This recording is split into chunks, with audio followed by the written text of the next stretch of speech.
Welcome to the Huts Hangout. Grab your blasters and blue milk because we're about to deep dive into the game where Huts rule and three scoundrels draw. On this episode, we have Bones, Womprat, Matthias, and myself. How you going, Bones? Hmm. He's asleep. Hmm. That's He's that's odd. shy. Right. All right. Oh well. We'll come back to him. How you going, Womprat?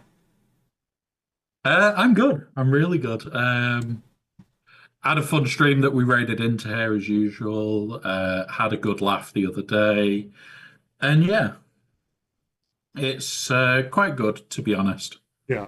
Um, yeah, my back's playing up a hell of a lot at the moment, but it's like straight after this, I'm going to put the chat that we go into the hangover as Matthias is making sure he's inebriated for. Yeah, so I will be putting that on my phone, going to the bed, chuck my phone on the bed, chuck myself on the bed, and lie the fuck down. So yeah, one of those. Yeah. Matthias, How how about does yourself, buddy? Yeah. how does one who is wheelchair bound throw themselves onto a bed? So I have bars that assist me to get off the bed, let alone on it. Um, I actually have a bar that's on the wall, and I literally grab the bar on the wall and drag myself onto the bed. Okay. The correct So answer is very carefully. no, Yeah. I don't do it carefully. There's no fun in We should be. that. Yeah. Yeah, from what I hear, you need to do everything carefully. I should, operative word. Whether I will is the other question. Um, I I'm doing good. I'm doing well. My wife's aunt came into town yesterday to visit. So she's staying with us. She's still passed out right now, though.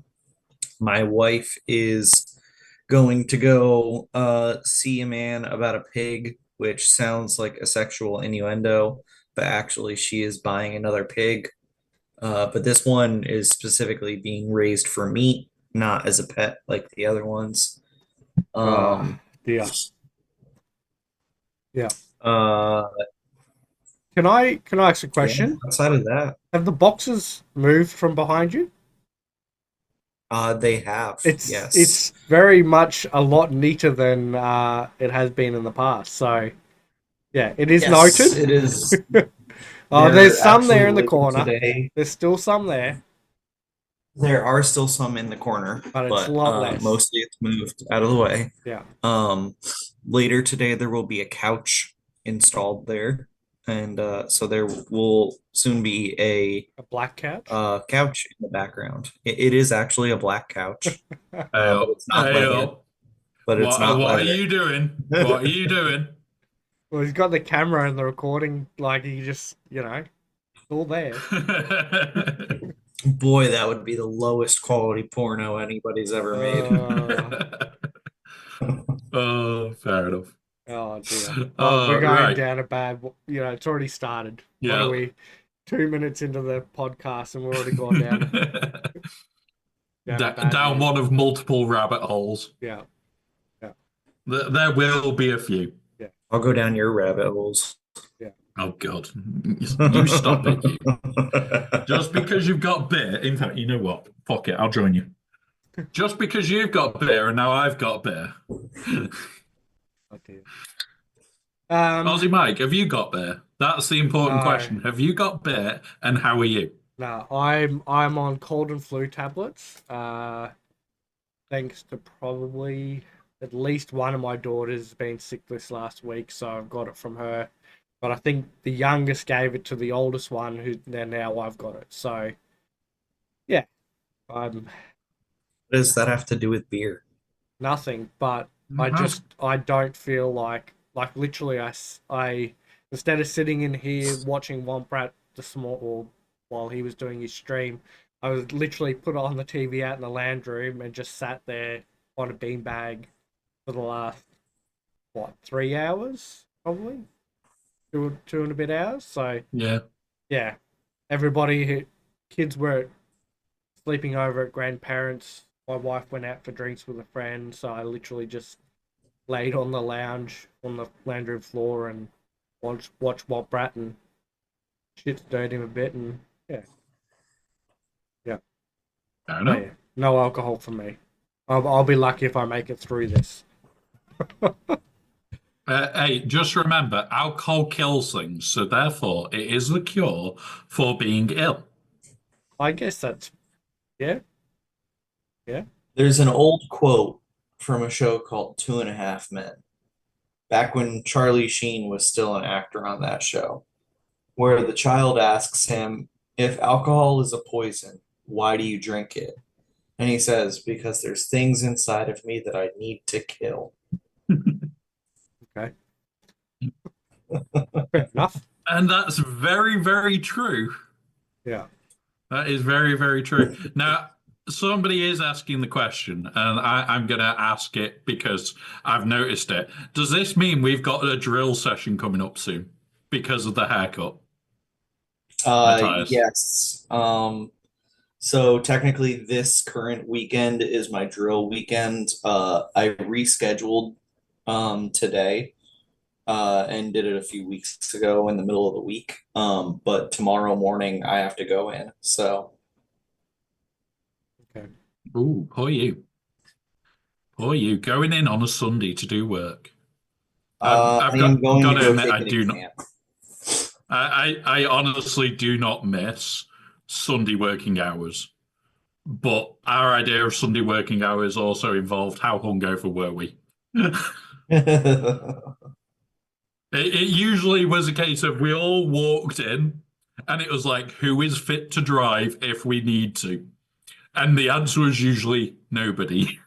Who was So it least was drunk? always the game of, okay, how can we get away with not going on recoveries? I know we haven't got a facilitated driver. And then it was just like, please just don't anybody Yeah. confirm like what FMTs have got on because we've got every driver in. Just nobody look, please. All right. So yeah, Let's get into the news. Because I'm not feeling great. So we're gonna fucking power through this, right? Um, no, we won't. No, we won't. You know there's going to be rabbit holes. yeah, there always is. But first, the biggest news, obviously, is Wrecker is coming to the game. Obviously, his marquee event will start on well, it's Tuesday, right, for America.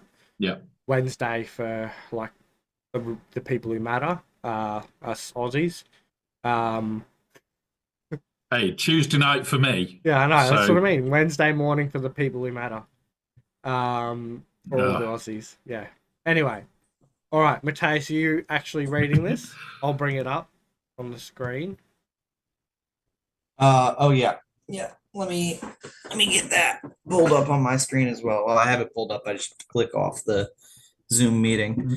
Okay. so you won't be able to read it on the Zoom meeting. It's yeah.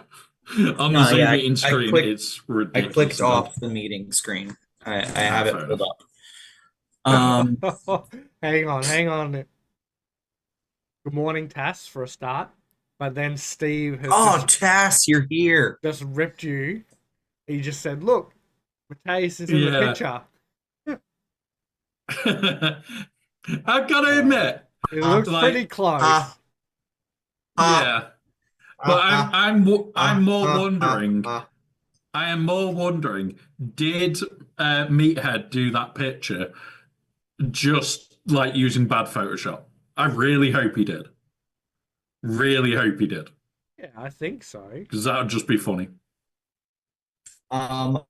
Actually, before we get started, I would like to the It's going all right, buddy. All right. yesterday while he was doing Yeah, he's gone very my robo. stream. Oh crap! You back? Hold on, I hold think you're on. back. You guys there? Can you hear Yeah. me? There we go. That's better. Okay. I would like to thank Tassinix. Yesterday, while he was doing his drunk stream with Dagger, he did plug us and give us a shout out. He even was so kind as to refer to us as a good thing to listen to on Saturday morning with a cup of coffee. So I hope you have a cup of coffee in your hand right now, Tassinix, and thank you very much for that. We have got the kitten visitor wanting a fuss. So moving on now to Oh. our kit reveal, as I will be the bones for this week. Do you want me to do all the preamble shit and you do the kit? Or can you see it on? Yeah, I was going to do the preamble, but you're more than welcome to if you'd like to. Oh, it's just, can you see it or? Yeah, I have it pulled up Okay, go in then. a separate tab. Yep, you do it. So kit reveal, he came in like a wrecker ball, which by the way, I fucking hate that song. I hate that song. I do hate A the clone of song, but Might. I think it fits. It does kind of fit, but it's just such a bad song. A clone of Might, a booming laugh with charges primed, he's on his path. For Bad Batch brothers, he'll stand tall and blast through walls, demolishing all. Name, Wrecker Mercenary, Alignment, Light Side. Categories, Tank, Bad Batch, Mercenary. Key attributes, he's a tank for the new Bad Batch squad, and he's a thick tank with 2 Cs at that. Yeah. He will dispel buffs from a single enemy by using his basic ability, Haymaker, and he provides turn meter manipulation throughout his kit. Which I don't agree with. When I think of turn meter manipulation, I think of smart people doing stuff, which does not feel like Wrecker. Well, there's a couple of ways that it could be done. And it's like, you could do turn meter manipulation a dumb way. Like, are you going to stay behind cover when a big ass rock is lobbed at you? Yes. Well, are you going to come out of that cover when it's your turn if he's about to throw another rock at your face? No. You're going to I hide behind it. suppose that's a way to think about it. So inspiration. The third season of the Bad Batch had Wrecker and Hunter as mercenaries, so it made sense to make these two characters mercenaries in their kits based on that season. Although the animation for his Special 2 improvised weapon is technically taken from season 2, episode 9, The Crossing, we felt it was too Wrecker to not include here. Can And this is can turn you sound turn on, your but I'm not going to do that. your porn downloads off or something? You're like really, really like robot-y this morning. I am running off of my mobile hotspot right now, which is probably why it's not coming through super clear. Hold on. Let me swap for a minute. All right. You want to keep going, or how long are you going to be? Yeah. If we go through the preamble whilst he's getting ready, then we can get on to the kit. Yeah. All right. So strategy tips.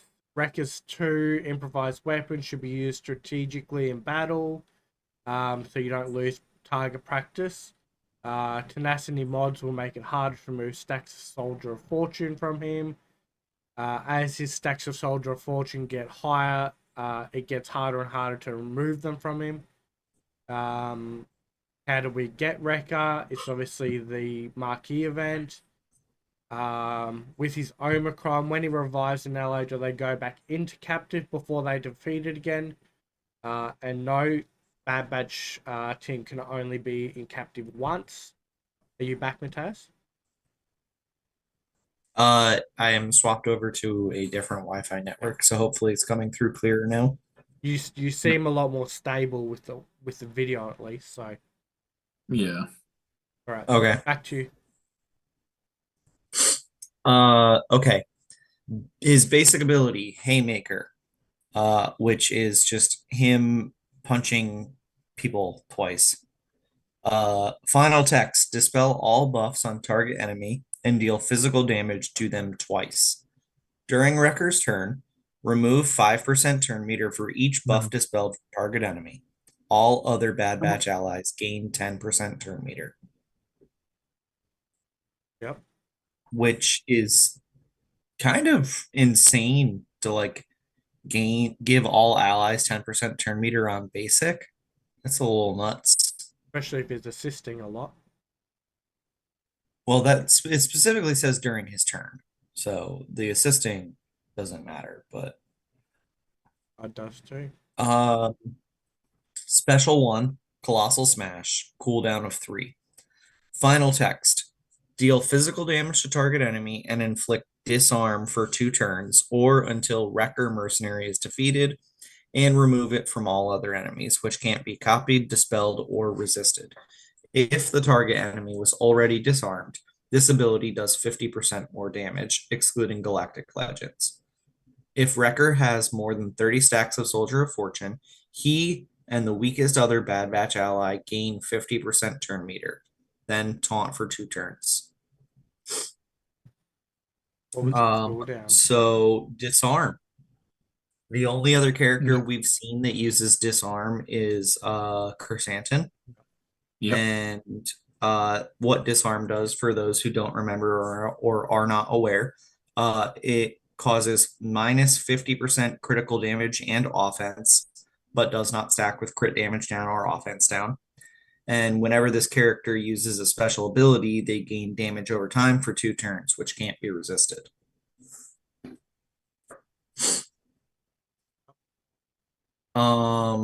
Special 2, improvised weapon, which does have a Zeta and has a cooldown of 6. Final text, deal physical damage and stagger all enemies for 2 turns. Dispel all debuffs on Bad Batch allies. If defense down, speed down, or tenacity down were dispelled on a Bad Batch ally, they gain the opposite version of that debuff for 2 turns. Each time this ability is used, Wrecker gains 25% defense, max health, and max protection, stacking to a maximum of 100 until the end of the battle. Did we not just get the opposite buff thing from Jocasta Nu as well? Yeah. We did, I- and that was that one is a more, it encompasses everything one, Yeah. where this one is very specific buffs, which is a good thing. But once we've gone through the kit, it's like it will be worth going back through like what we think of each move, because there's certain bits here that are really going to be good for us, especially for this team. Yeah. So yeah. Yep. Jocasta Nu's kit says, while she is Jocasta Nu rifle, if they had defense down, expose, or tenacity down, you inflict that debuff on all enemies for 1 turn, and she gains the opposite buff for 1 turn. So she specifically was defense down and tenacity down as well, but she doesn't do the speed down swap. She does expose, which does not have a swap yet. Yet. They could end up making one. Yeah. When this character takes damage, they gain 20% max health. Yeah. Right. Unique one. You gotta be in front to win, which has Zeta and an Omicron. Final text.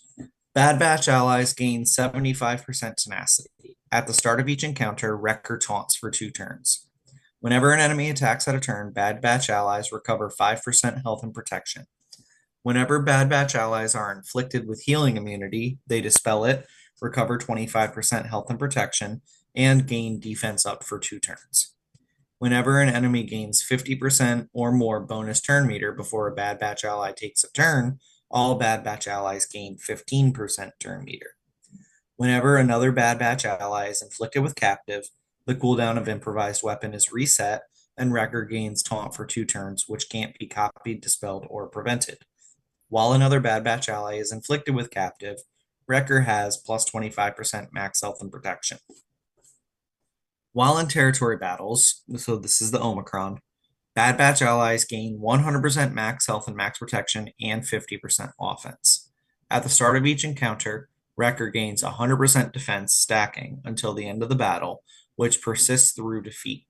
Whenever an enemy takes a turn, Bad Batch allies gain 5% turn meter. If a Bad Batch ally is defeated after Captive has already been used while Wrecker is active, they revive with 100% health and protection and stealth for 2 turns. This effect can only occur once Oh. per character. Okay. So that's a lot. But basically, he makes everybody more survivable. He has a revive mechanic that's baked into his unique. And the more waves you go up against it was territory battle, right? Yeah. Yeah, so the more waves that you go up against in territory battle, which for Rise of the Empire is only ever 2, but if you were using him on a different territory battle, you might have, 3, 4, 5, I think maybe even 6 waves. Yeah. He just gets more and more defense for each wave. So I just, it's one of those, the type of people that are likely to have him at a decent level and soon is the type of people that are not going to take massive advantage of it. And it's like, okay, fair enough. It's a good ability, but I just don't see it getting used. I think this No, is yeah. definitely a TW army we are most likely to ignore. Yeah. As far as territory battle omicrons go, there's really only a handful that could even be considered good.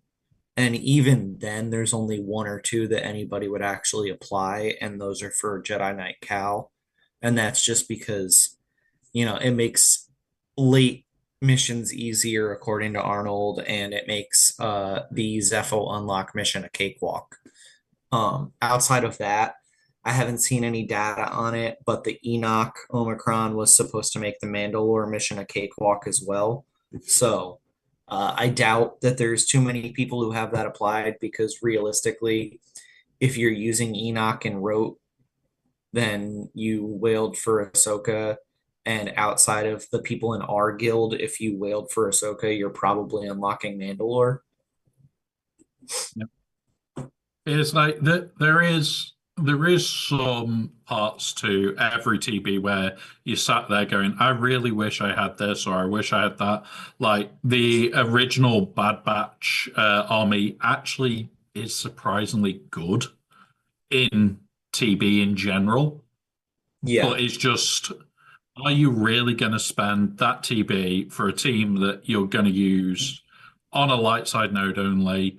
It's not got anything special to it. You can't use it on the Zepho mission for clones because it's on Omega. Omega, so you can't use it for there. And it's like, is it actually worth you using it? No.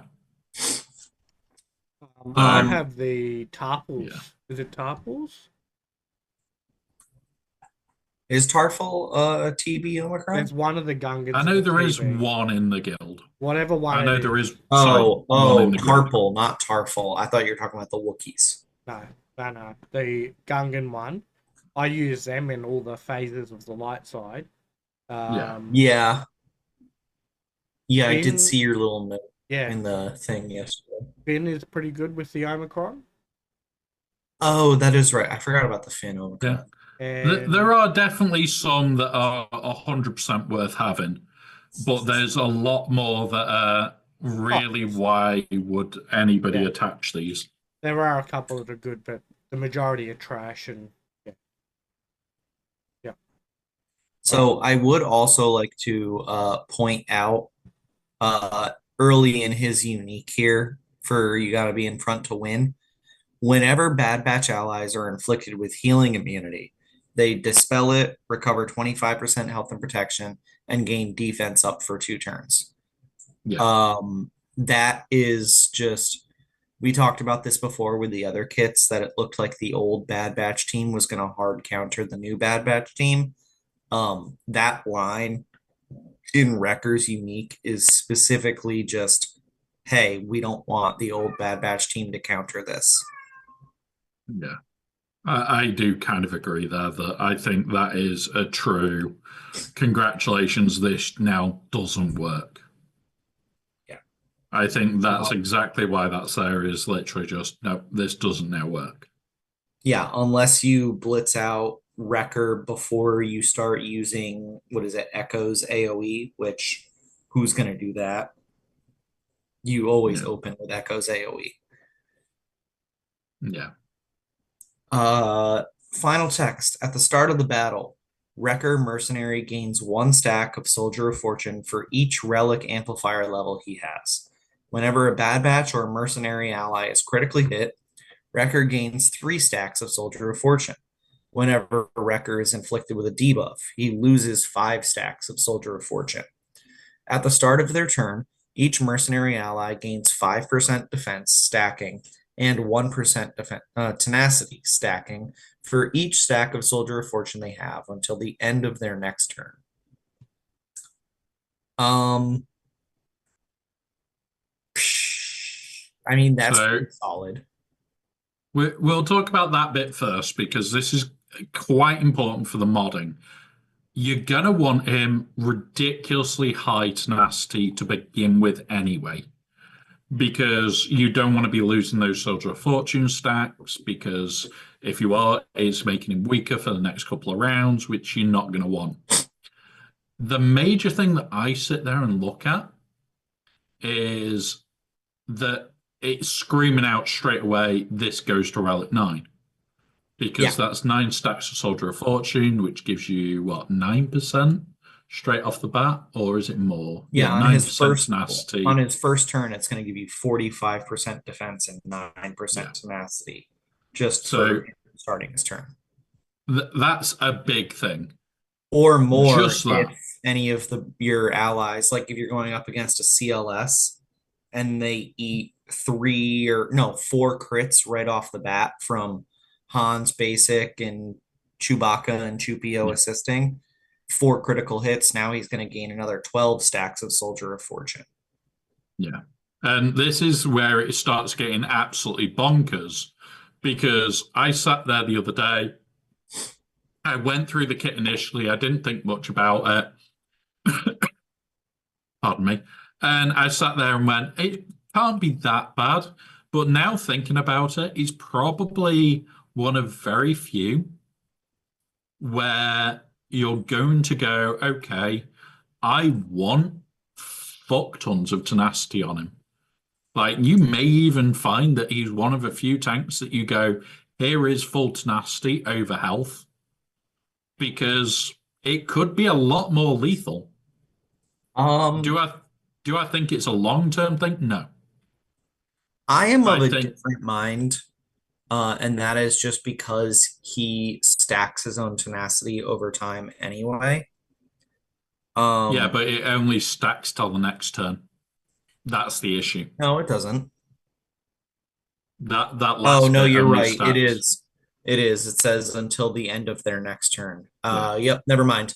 Ignore what I was going to say. I think you're absolutely right. If that's the case, I think Wrecker wants a triple tenacity set. Because, like, if you can get him decent, well, the simple one, if you get him over 200%, they've got to go to 100% or more potency to even get a debuff to land, because there's no guarantees on buffs landing. There's That guarantees. Is not true. No, it does work. Otherwise, the GAR ISC would not work against Gast. You're right. If Never you've mind. got, I have it backwards. Sorry, I have it backwards. The other way round works. There's always a base 15% chance to resist a debuff no matter what, but it's not the opposite way around. So potentially he's going to have to be really high tenacity to stop certain teams, but you're gaining 75%, you're gaining other bits and pieces of tenacity. If you can get him over like 200%, there's not going to be many teams that it's going to reduce his Soldier of Fortune stacks. And the way that Hunter can give them and Omega gives them, no, Omega doesn't, but she gets other things that affects the whole team. I really think this could be a very interesting team to play against. I don't think it's going to be completely game breaking. At the moment, that could completely change with Crosshair. It could literally be congratulations, whatever.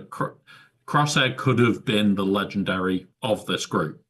And we see it and they say, oh, yeah, this is another one of those great mother legend. What's it where it's like, here is just a ridiculous character that probably should be a legendary, but it's not. So I'm just really hoping Crosshair does something stupid for this team. If it does, yeah, this is going to be painful. I mean, the team already seems like it's got so much synergy built together. You've got Wrecker is just really making everybody so much tankier. Uh he's making sure Hunter doesn't die with his stacks of Soldier of Fortune. Hunter's calling Batcher to assist. Batcher's making sure that everybody gets out of captive quickly. Hunter has what might as well be an insta kill. Omega's reducing cooldowns on everybody and giving them every buff known to man. This team already seems incredibly solid. The only problem with it is how relic hungry it is. You have multiple characters in the kit that get better specifically the more relic amplifier levels they have.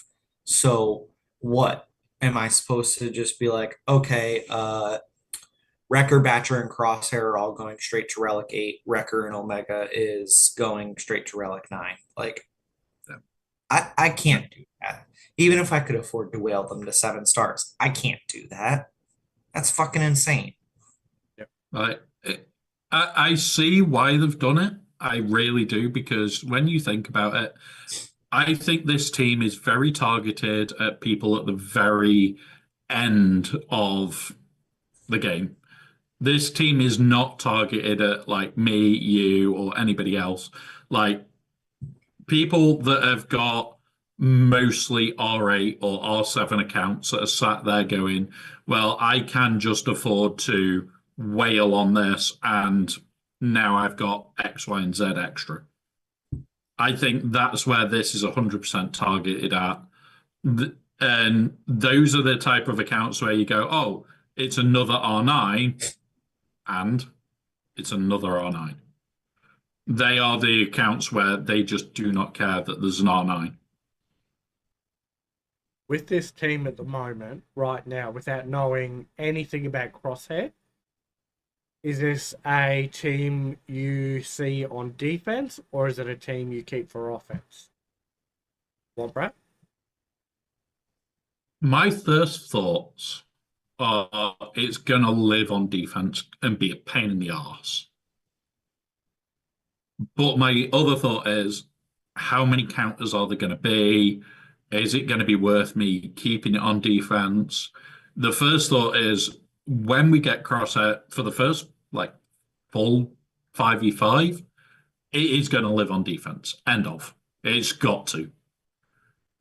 But then you get to the other thought, and it's like, well, what if in the first round we find out CLS counters it? What if we find out Geonosians counter it? It's like, then it's like that shit's got to come off defense. And honestly, I'm first of all just more concerned that we're going to have something that could be amazing, but could just be utter shite. Okay. And that's my only concern with this team is, yeah. I would say if I had this team all at relic levels, I probably wouldn't be putting them on defense. It just feels a little bit complicated. Like even just the one note in Wrecker's kit where it says, be careful about when you used improvised weapon in order to avoid losing all your stacks of target Yeah. practice. I definitely see that. They've built this puzzle of the captive and target practice into the kit, which is gonna be like I just don't trust the AI to do it properly. Like they like Jedi Cal, right? Switching between the two Yeah. forms. Pretty straight fucking forward as a human, but the AI just doesn't seem to get it, right? So um Yeah. I just see that being a problem personally, but I don't know. I guess it depends how the AI is coded. Yeah. I think we need to see how the AI is coded. We need to see if it's completely dumb as a bag of rocks. That's one of the more important parts. Because like we talked about it when we were on the stream before, because like I was tempted to throw bloody um Cal on auto to finish a mission. And then it was like, hang on, no, the AI is that dumb, it doesn't know what the fuck it's doing. So it's like at that point it was no, don't throw that on because it will fuck up. Yeah. So my only concern is going to be see how it plays out initially for maybe even just the first one or two rounds. Try and watch as many streamers that will put it on defense. Try and see what like the top of Kyber's doing with it. If they're throwing it on defense and they're getting 3 or 4 holds, that means there's something with the team that's really decent. If they're putting it on defense and not getting a single hold, it ain't going to stay on defense for long. Okay. We've just got to remember a lot of the guys that are right at the top are effectively guinea pigs for the whole community. They are more likely to sit there and test and be willing to take a risk, but they're not going to take a risk on a shit team. If it does turn out to be this team does not go on defense, they're the guys that are going to tell us very, very quickly. And it's just going to be, yeah, this team goes on offense, it lives on offense, and we'll just see from there. I'm just really hoping that it isn't the case. I'm hoping it is a defensive team.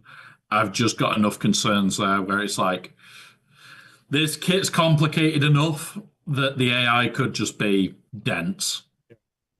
So yeah. Which Any I think that overarching? that's something that they've been working towards. Like, remember when Leia came out, they were like, oh, she's going to be an offensive powerhouse. And then she was a defensive powerhouse. Still Um, is. Yeah. I think that they've been trying to make the kits just complicated enough for certain teams that you don't want to use them on defense Maybe. because the AI will fuck it up. That could be quite true. It could be a case of they just don't want you using certain teams on defense. Do I think they're smart enough to do that? Probably not.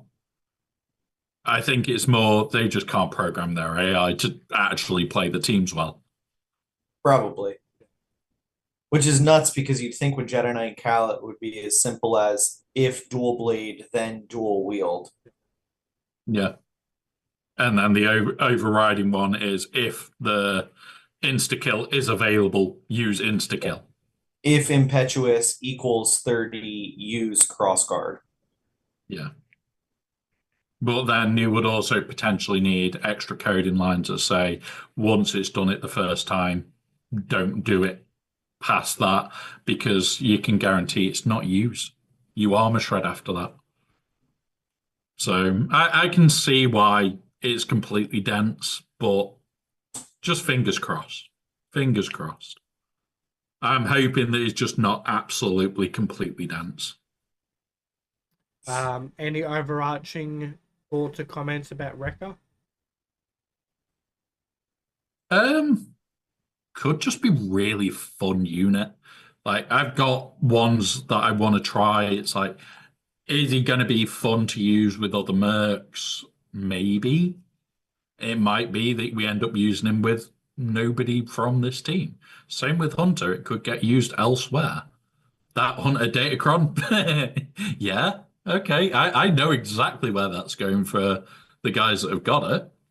Guys that have I got it, can that's going to see Balin. I can see because Kira's datacron gives her the ability to gain stacks of Soldier of Fortune.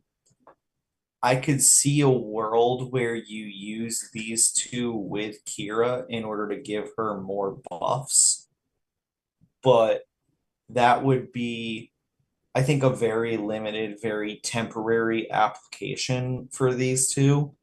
Um, these two being Wrecker and Hunter, simply because the team feels very discombobulated and non-synergistic and not put together right now, and Crosshair is assumedly going to be the thing that fixes that.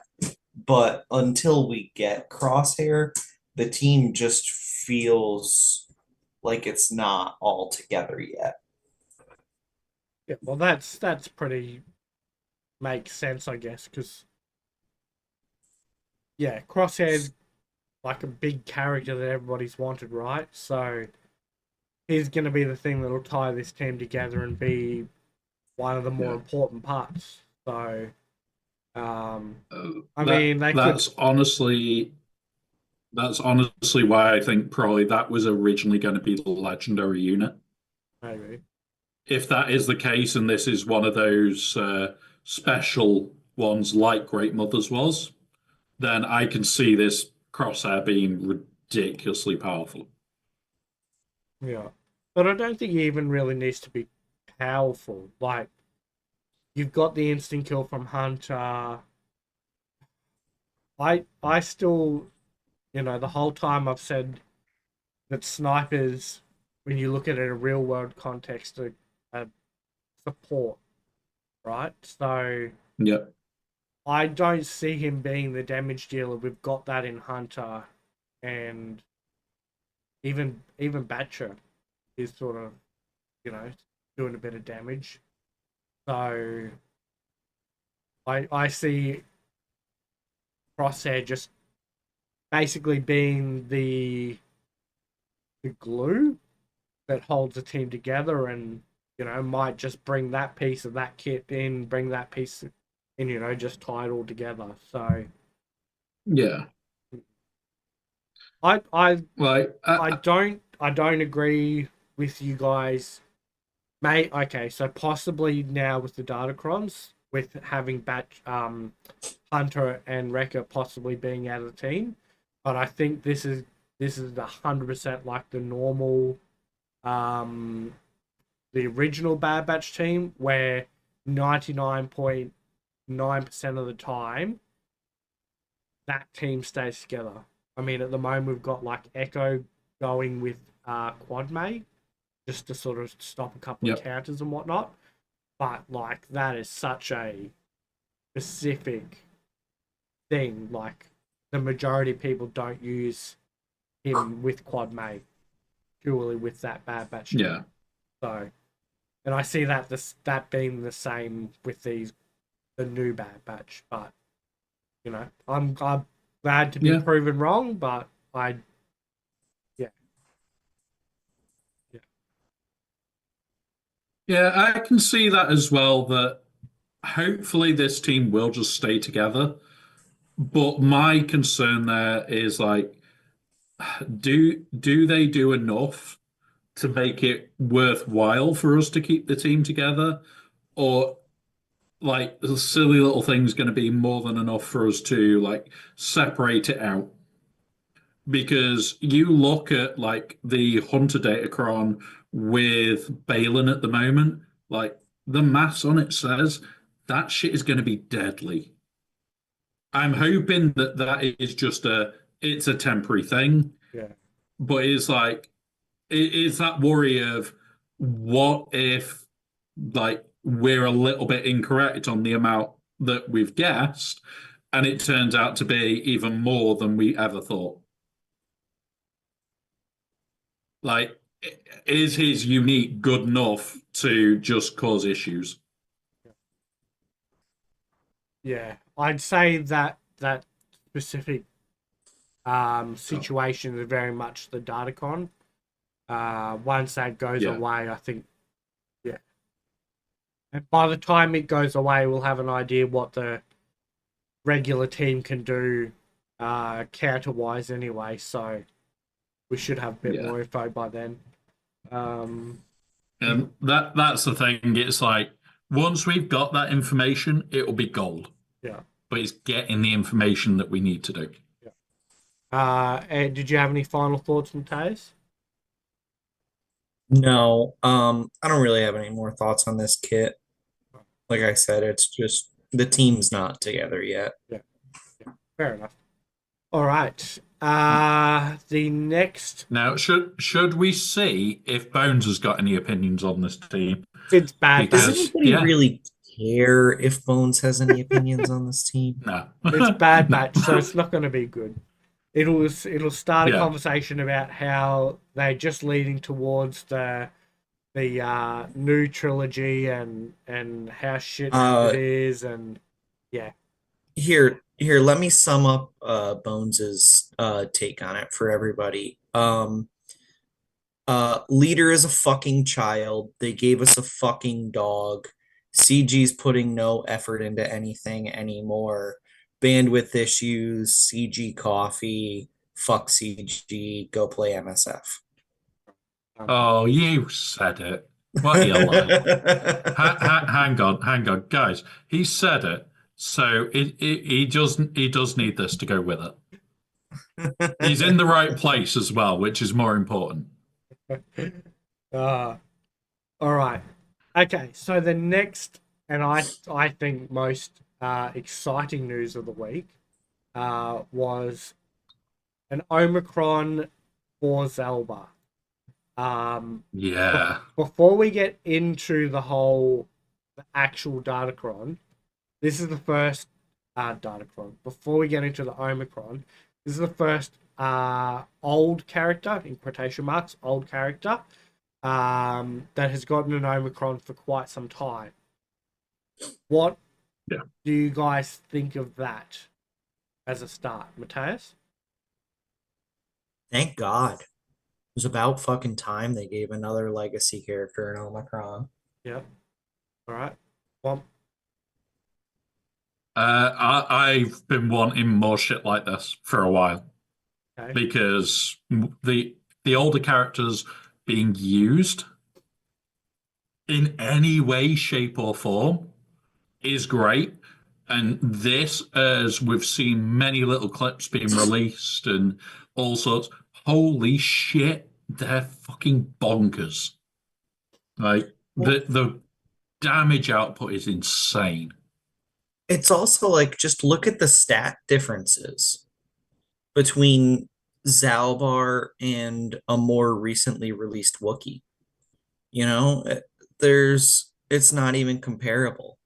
So you have characters like these that are just without an Omicron, they're dog shit because their stats are too low to be usable anywhere. So, did either of you And have Zalbaar even in your top 20 no, characters to no, have an Omicron? Man, no. I'm one of the few people who already had Mission and Zalbar at relic levels when this Omicron came out. Like Like, if if you had bought all of the Lightspeed bundles, you've got them at Relic because yeah, of Jedi Knight Revan pack. Yeah, Knight Revan. Now, do I think that's a good thing? Fuck no, because like chances are you may not have them properly modded. Like we've been going back into in our chat about how to potentially mod these. And it's like in 3v3, there's one way. In 5v5, it's going to be completely different. These are going to be ones to watch what everybody's trying, see what everybody's doing. Like the mission datacron completely changes it yet again. And it's like, for 5v5. For yeah, 3v3, it still doesn't really matter. for 3v3, you're never going to use the mission datacron. You're literally just going to go, what benefits my um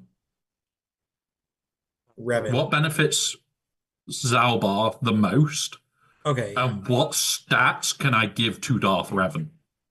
That's I it. would say I would say as far as a datacron goes, you're looking at like you can put a mercenary level 6 on it because Zalbar Yeah. will get mercenary level 6, but there's not a whole lot of them that actually benefit him in any way.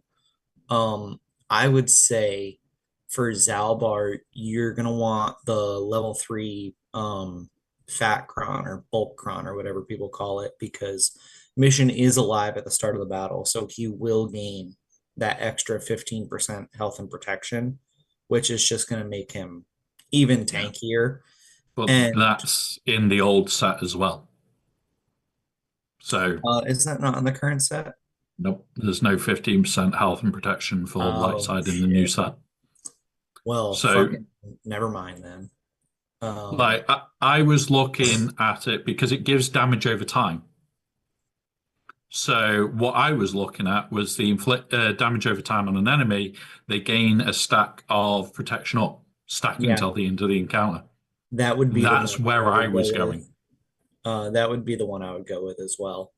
Um, and that is just because it for anybody who watched Arnold's most recent video where he showed in their little sandbox thing they were testing out what does and does not beat this. Spoiler alert, nothing beats it short of a GL. Um Omicron Qui-Gon Jinn would it was like one of 6 battles Anakin actually managed to nuke out Zalbar. He took down Revan in every single shot, but Zalbar was so tanky. He was eating the AoE from Jedi Knight Anakin. And so I would say the tankier you make Zalbar, the more you shut that down. And I mean, this team is never going to be a gets 18 holds team, right? The most you can get out of this team is 1 hold because as long as And they the kit submit that shuts first down. battle, mission is gone and then the Yeah. Omicron turns off. Yeah. Yeah. And the thing that I was looking at the most is like this is gonna potentially be a one hold master, where it is like, congrats. In 3v3, you put this on your south wall, you put it in the back, you put it anywhere. They are going to number one have to throw a GL at it if they want to clear it one go, because in 3v3, oh look, GL, it shuts it off. Mhm. That is the true answer is in 3v3, just throw a GL at it, throw C at it, and laugh because the fight's over at that point. It's the equivalent of the I think Qui-Gon Or, Jinn and using Jedi Master Luke. It's extremely overkill, but we don't normally have yeah, a use for Jedi Master Luke. So yeah. yeah. But it's then like, are we going to see some really messed up cheese that can counter it? Are we going to find that? Because there's some really good teams that could potentially do it. Like somebody's just put in chat, BAM Queel IG could potentially be an answer.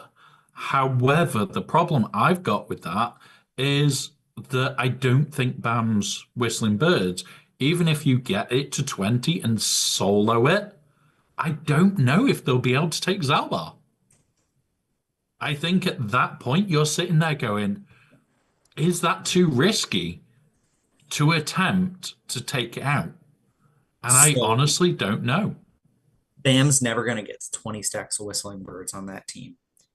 And we've seen from some of the gameplay just how hard Darth Revan is hitting.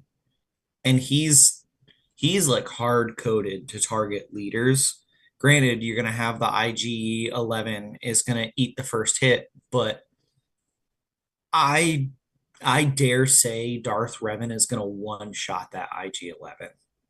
Yeah. I do not think that you're getting anywhere with that team.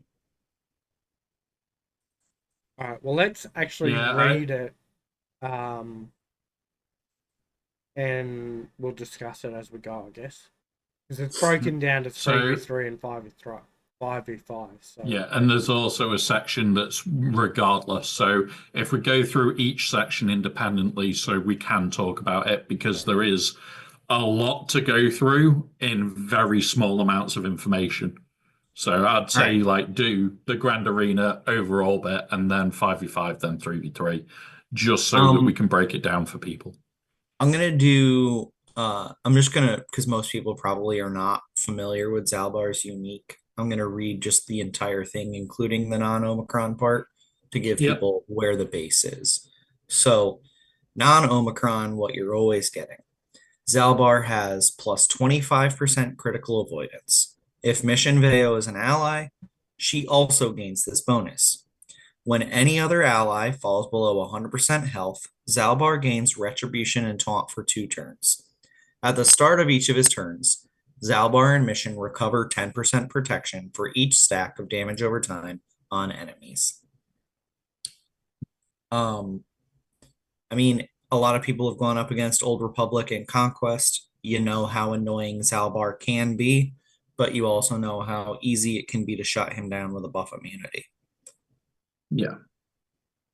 While in Grand Arenas, Zalbar gains Retribution and Taunts for 1 turn at the start of battle, at the start of his turn, and whenever he loses Retribution or Taunt. So that means that if it goes away, it comes back.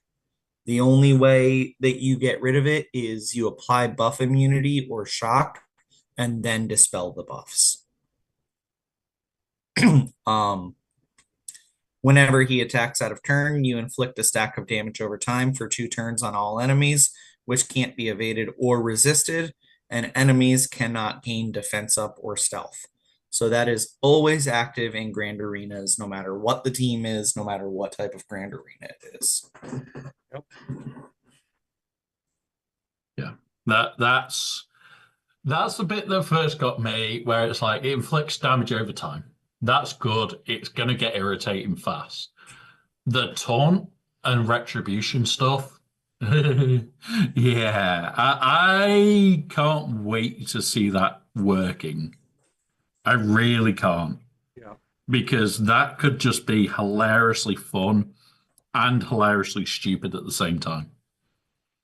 Um, so with that being the only blurb that is active, how would you guys view this in a Wookiees team under Tarful? Um, I hadn't even thought about them. I think I don't that think could anybody get has. irritating fast. It could get irritating fast because he's always going to have taunt, he's going to have retribution, he's going to be putting out damage over time. As just a Wookiee, yes, this could make it fun. But for me, I don't see them doing too well because we've seen the team, we've had them try and try and try, and it's like, yeah, okay, we might get them, we might get them working, but it's like, yeah, it doesn't seem to be a team that is regularly used. That's my main part. It's like we never really see the team being used every single day. We don't see it a lot in Kyber. We don't see it on defense in Kyber. We don't see it being used on attack a hell of a lot. So will this move the needle? Yes. Will it move enough to be usable? Maybe not. Right. Mike? I I don't know enough about the Wookiee team to even have an idea on what the fuck this would do to that team. Like, Okay, he's the that's taunt, fair. right? So he's going to be Yeah. constantly taunting and, Yeah, attacking I would say from the retribution. So, realistically, yeah, that the only other team that you would consider using him in with this Omicron would be the Wookiees, but why would you? Unless you just don't have his other team at Relic, right? And I don't think that he's gonna lift the Wookiees enough to matter. I think that's definitely the takeaway from there. What about if he was like I under think like a Ray team as the tank? yeah, Ooh, it could be interesting to see other places he can get used. I like Mike's But idea with putting him in under yeah, Ray. Like just Always how having we taunt, yeah, always having retribution. because we've got like the puzzle with like Shorty and L3. Hmm. Hmm. I don't know. yeah, it could It's make it more interesting. it would be such a waste of an Omicron though. But yeah, Yeah, Yeah, it would be. That would literally only be for like if you still haven't finished relicking the rest of his 5v5 team by the next 5v5. yeah. That would be the only time I would say to do yeah, that. I definitely wouldn't be. We'll get to it obviously, but I definitely wouldn't be using it in threes with Ray. It would be no, like a, Yeah, a no. fifth member for Ray, maybe. yeah. It's more what fifth have I got? Okay, I've got this spare. That will do. Um, Yeah. okay, so the next part. While in 5v5. 5v5 Grand Arenas, if all allies are light side Old Republic and the leader is not a Jedi. So, light That side Old knocks. Republic leaders, So Carthonasi and Sortie. Those are your yeah, only options. yep. Um, Sucks a allies bit, are but allies are immune to daze and expose. What are At the those start of words? each You allies, said those words at the wrong. start of each start what? Oh, you're right. Sorry. Allies are immune to daze and expose. Thank you. Uh yeah, you remember you have to do it in the Bones way, otherwise you'll be upset. yes, you guys are absolutely right. Allies are immune to daze and expose. Yeah. At the start of each turn, allies gain 20% to net defense and tenacity for each enemy debuff until the end of the turn. Whenever another ally taunts, which is only applicable to Juhani in this scenario, they dispel it, take a bonus turn, and gain 400% offense stacking until the end of the encounter or the start of a Galactic Legends turn. Whenever an enemy gains bonus turn meter, they are inflicted with a stack of damage over time for 2 turns, which can't be evaded or resisted. If Jolie Bindo is an ally, that looks pretty bad, revives all defeated allies. These bonuses persist if Zalbaar is defeated. Do people use Jolie and Juhani in a cast team though? Not really. Like Jolie at the moment, I don't think really has a home because Revan kind of Yeah, gets eaten by JML. yeah. Um, and Jehundai, whatever her name is, you sit there and you go, what the fuck do you use her for? You use her in TW. 100% you use her in TW. Her Omicron is so goddamn useful on the Starkiller team. That's it. When it comes around to GAC, I don't. Well, I tried to think when was the last time I used her in GAC, and I went shit. I used her last time because I didn't have anybody else that was decent. But I just don't understand And what they're wanting. yeah, They're like, all right, so your leaders are Karth and Shorty.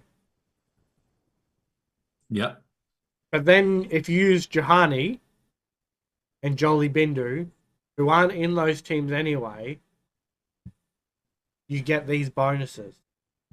It's like, what the yeah. fuck mishmash of a team are we? They It want is the you to original use Old Republic. yeah, they want you to use Carthonasi, Juhani, Jolie Bindo, Zalbar, and Mission Bayo. Yeah. That is the team that this is meant to work with based on who synergizes and Zalbar's Omicron.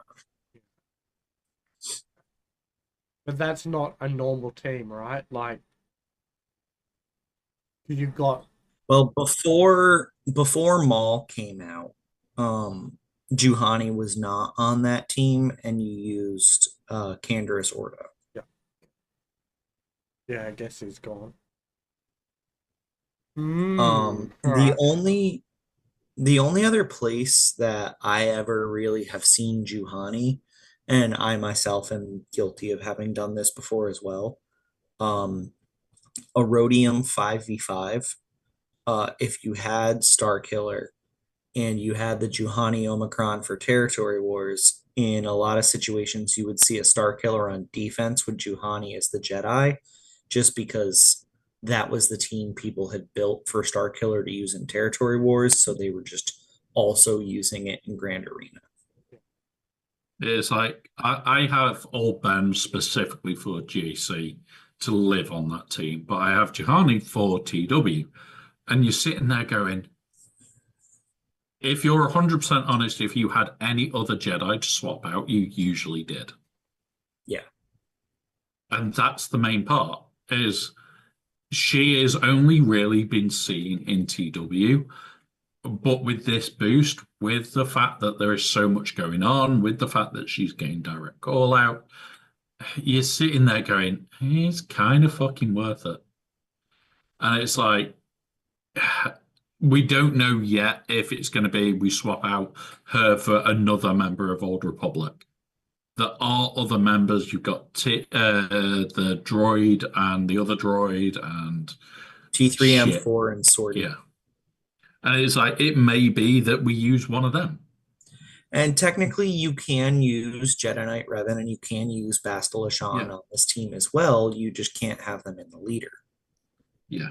And this is the other thing is like, will Bastila work really well in this team? Because at the moment, she only has a home as a lead for JML where you've got to do a dirty cheese. Could this be a better home for her? We don't know yet. Do you need I don't think Bastila I anymore? don't think it will be, but I think the team is pretty set in stone. The very specific call out to whenever another to ally taunts, they take a bonus turn and gain 400% offense. That is Yeah. the only character that applies to at this time is Juhani. Yeah. And that is the point here that it might be that although some people will test it and we will look at it, I think end of the day is pretty much a set team. I also think Yeah. that at the upper echelons of Kyber, like I think if you're in Kyber 2 or Kyber 1, I don't think you're going to see this team on defense. No. Kyber 3, probably rarely. Kyber 4 and below, you'll probably see it quite prolifically on defense. Hmm. I don't think you're going to see this team higher up. Lower down, definitely, especially with the fact that Lightspeed bundles have come. It gives near enough the whole team. So, yeah, I can see that being the case for those teams. That for those guys that have bought it, I can see that being the case.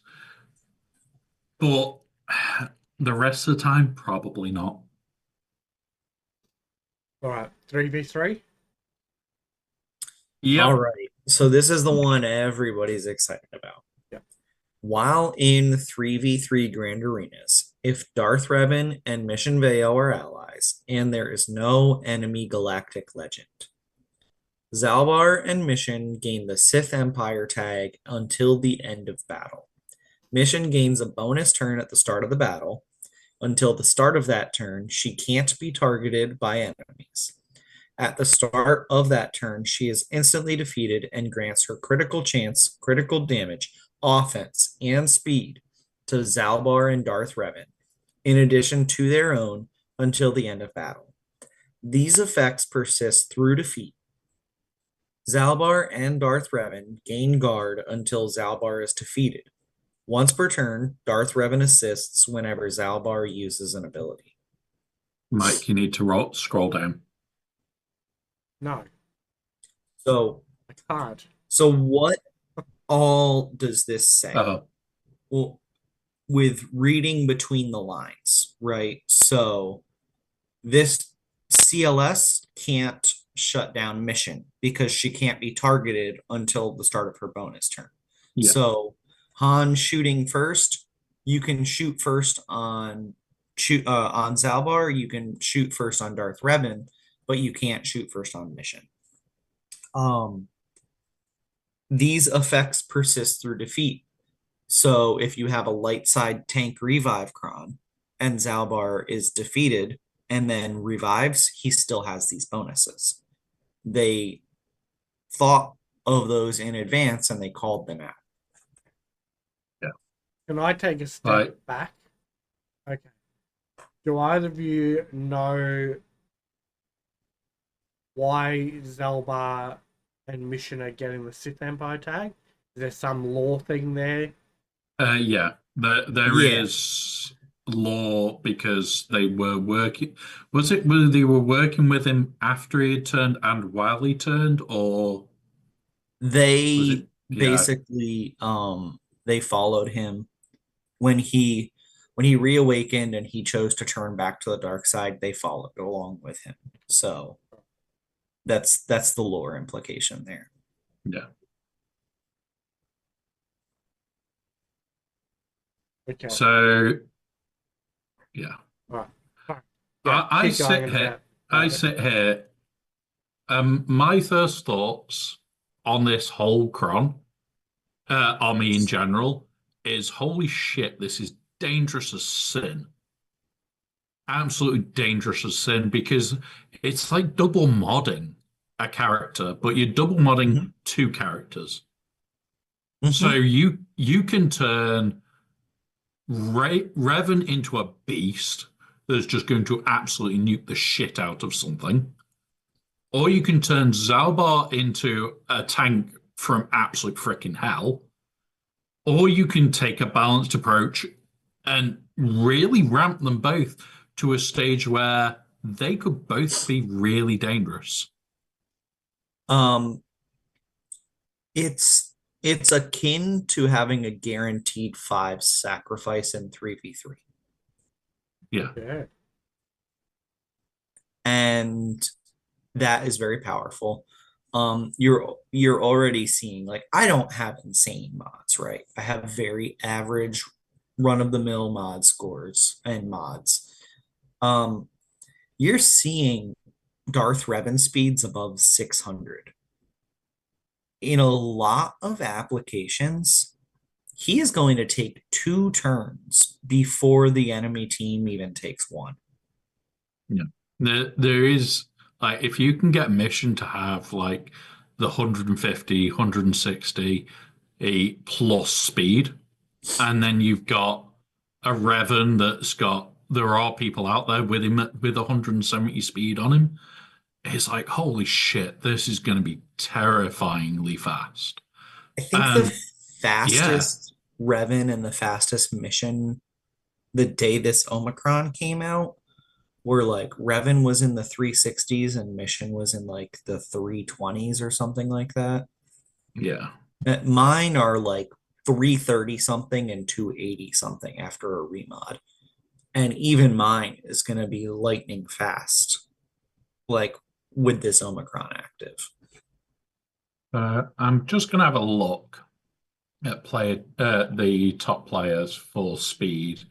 Darth Revan is currently 365 with 191 speed added from the mods. And there's two of them. Two.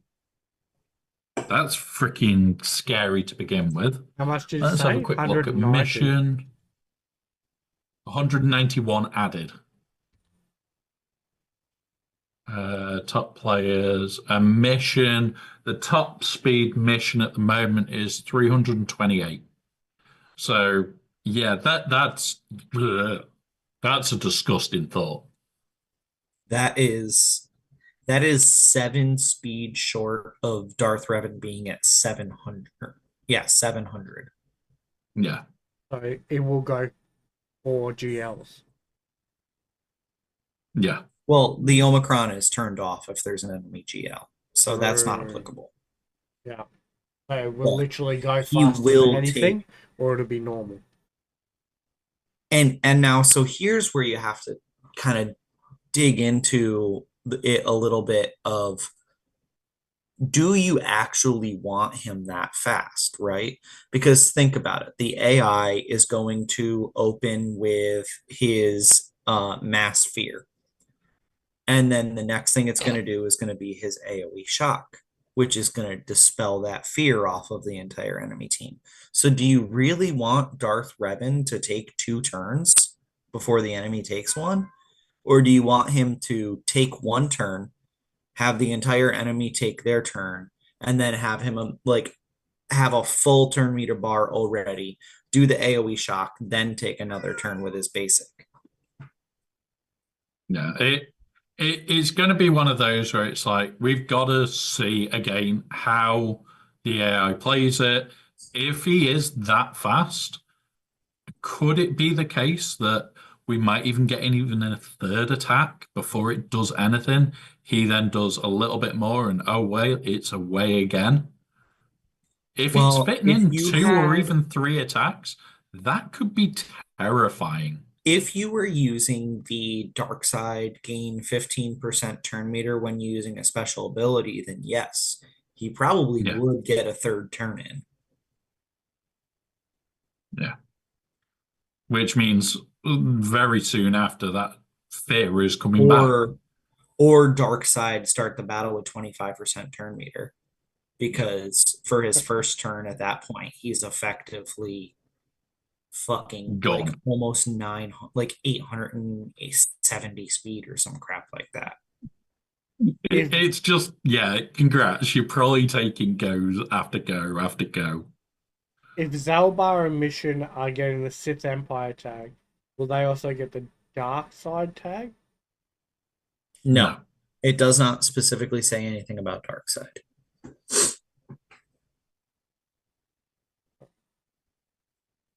But yeah, it's definitely one that we're going to have to watch. It's definitely one that we're going to have to see what people change because you can guarantee this only dropped what 2, 3 days ago. We've not had long into it. There's going to be guys that are still remodding. I can probably guess Tasnex has already remodded once and probably will look at it again prior to GAC. We'll probably Oh, look at it again before locking. On top of that, it'll be the same with Fatal. He's probably sat there, he's probably sat down and gone, you know what? This is probably one answer. This might be an answer. This could be an answer.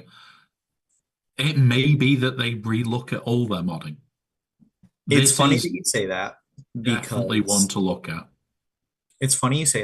last night on Tassinix's drunk stream, him and Dagger were actually spent a good while going back and forth discussing the pros and cons of different types of modding for Mission Veo and Zalbar. So if anybody is interested in that, definitely go check out his YouTube upload for it. Yep. I was in the chat for that conversation and I was kind of egging them on a little bit, telling them to fight with me about the modding. Um, and some good points were brought up that she's gonna feed so much crit chance in just from what her base crit chance is, what her crit chance from her relic levels is, and any incidental secondaries that a crit chance set doesn't matter. It's not going to do anything. Zalbar and Darth Revan are already going to crit on anything that they can crit on, even without her having a crit chance set. So at that point, it may even be more important. You have your primary set of whatever your favorite flavor is, whether you gave her a speed set or a crit damage set or an offense set. But for those other 2 mods, you don't need a full set. Just whatever the fastest, highest offense mod you have is goes in those slots. Yeah. I can see there's going to be a lot of potentially good calls there. There's going to be a potential lot of stupid ideas. I think crit damage is going to be a huge thing to mod for. I really do. I do too, but I think that you're really going to want the speed. I think you're Yeah. going to want to put a speed set with a crit damage triangle, and you're just going to like hope for the best from there.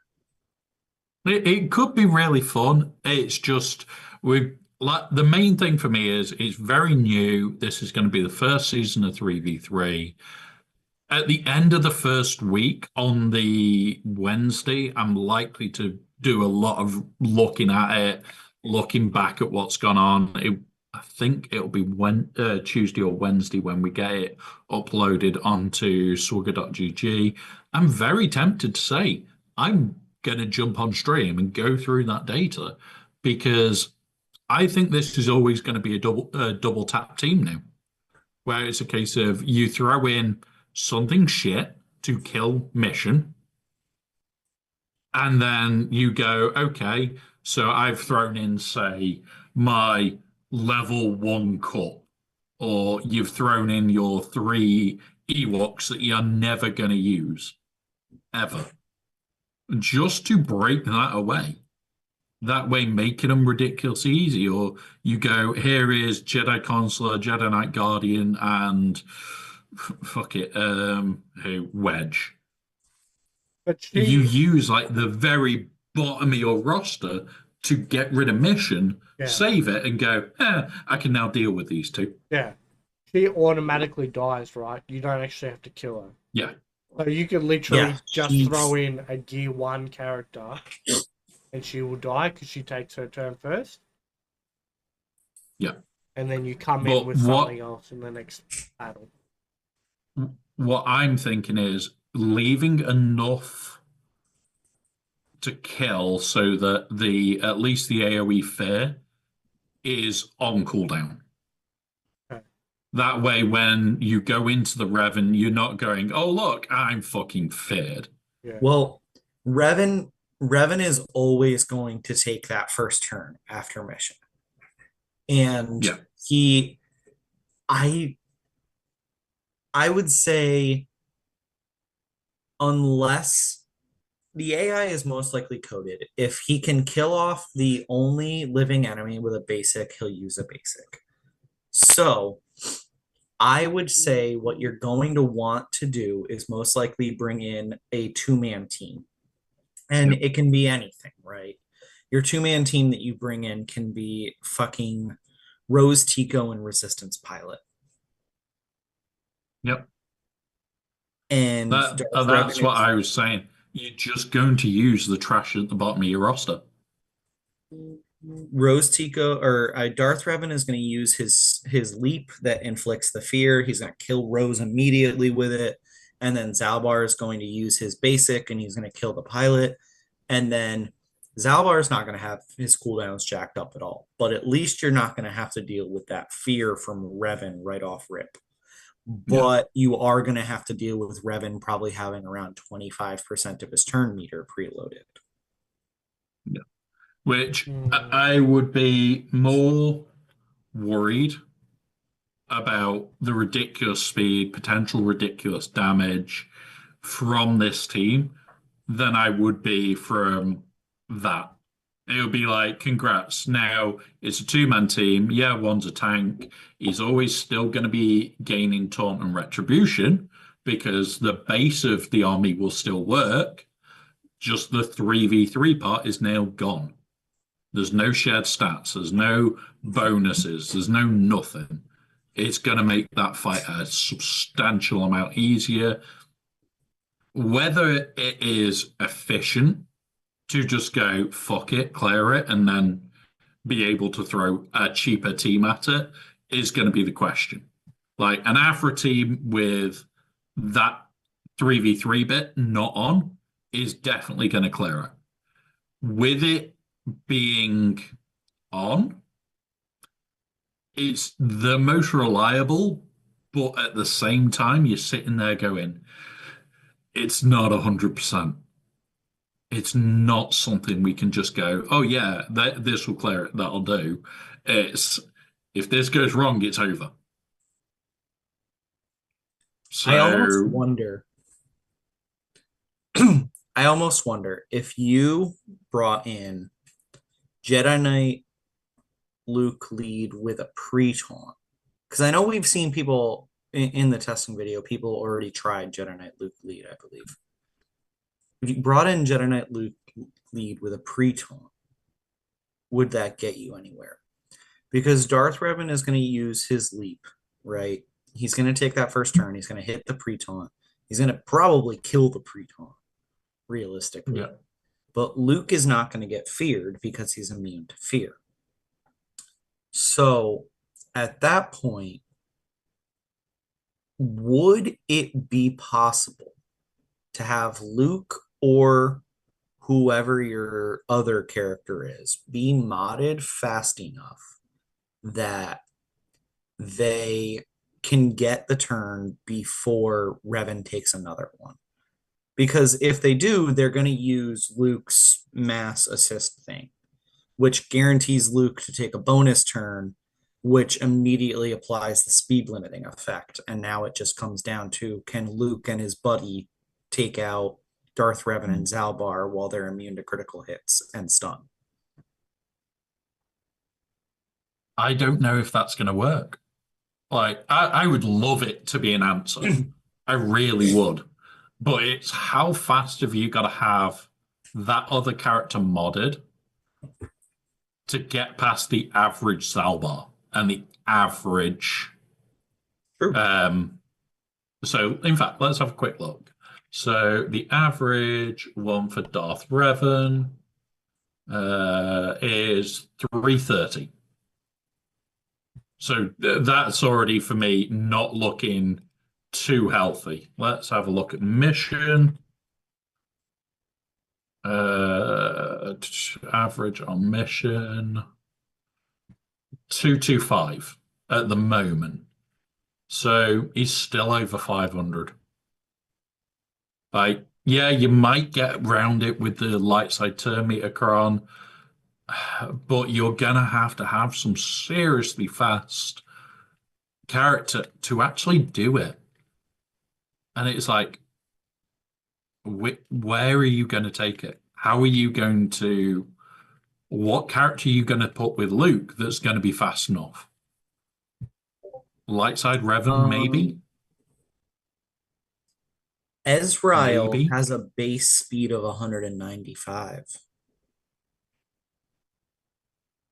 That's a very expensive. Well, I would. Yeah.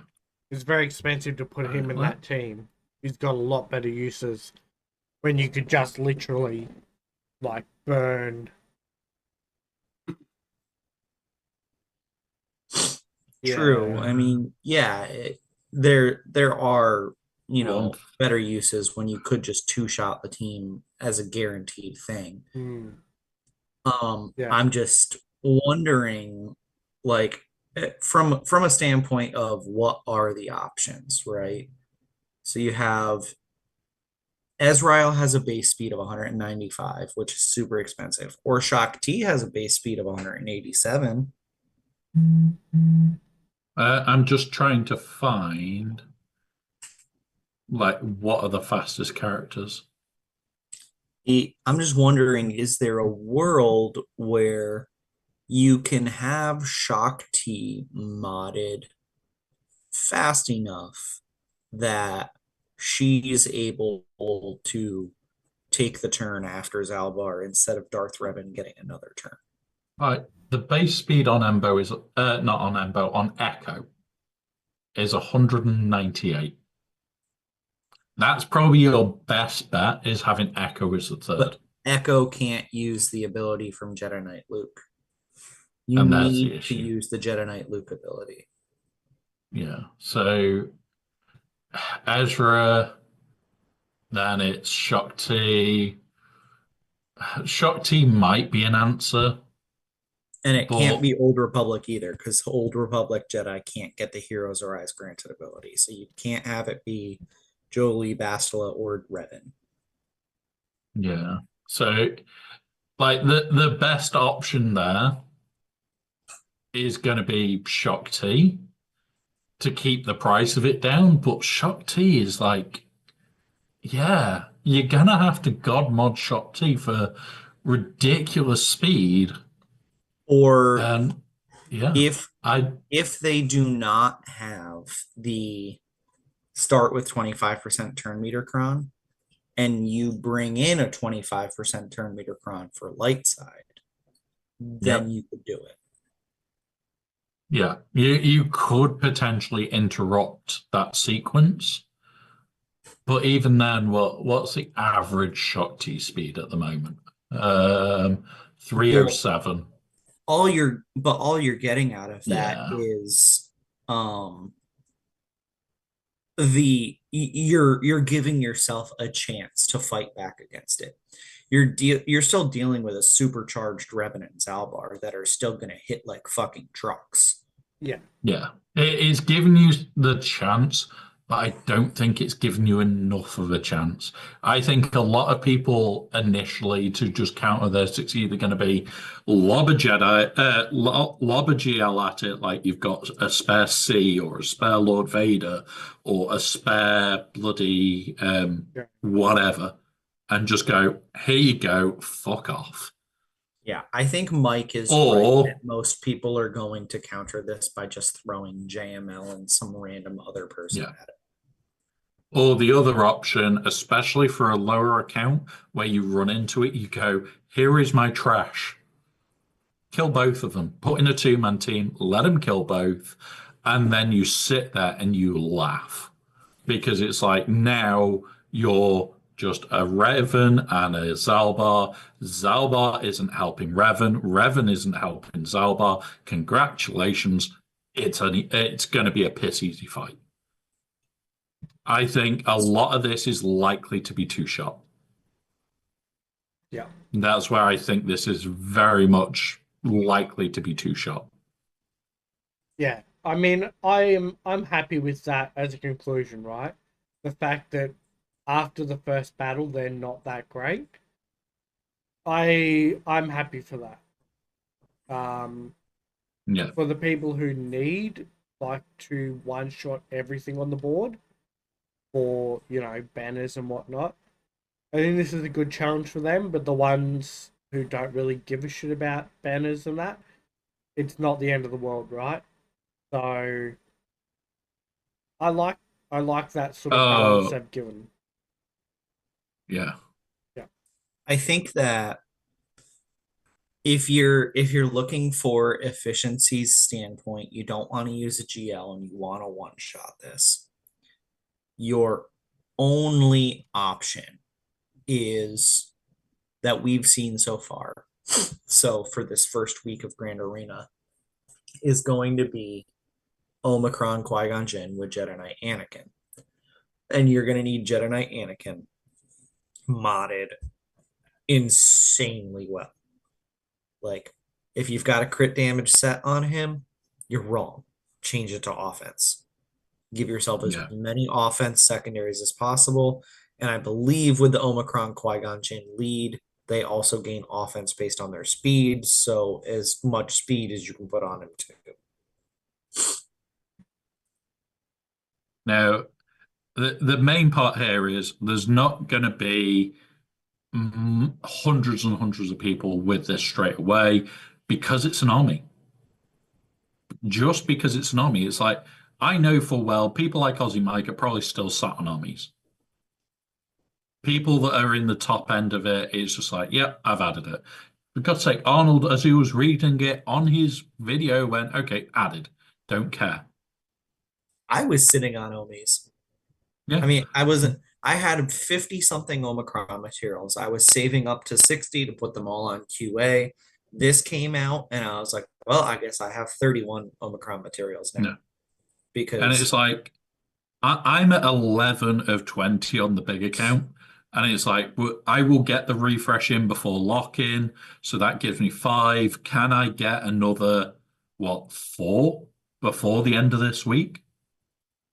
Well, I'm going to add my refreshes on the Cantina to try it. That's going to be it. It's literally just going to be, let's just get as much as I can. Well, you would also get TB rewards, which if you wanted to spend it on the Omicron, you You could. could buy one Omicron with that. That gets you one Yep. closer. Or you could take advantage of CG's generosity with their like 30, 40, whatever dollar pack that they put in the store that gives you 5 Omicron materials. Yeah. I don't think he's I that keen. Or you could no, buy it's like the 4 iterations of the $10 pack that gives you a chance to get 0 or 4 Omicron materials. Ah, ah. the problem is like the account that I'm doing it on, it does get spent on. I don't hide that I spend.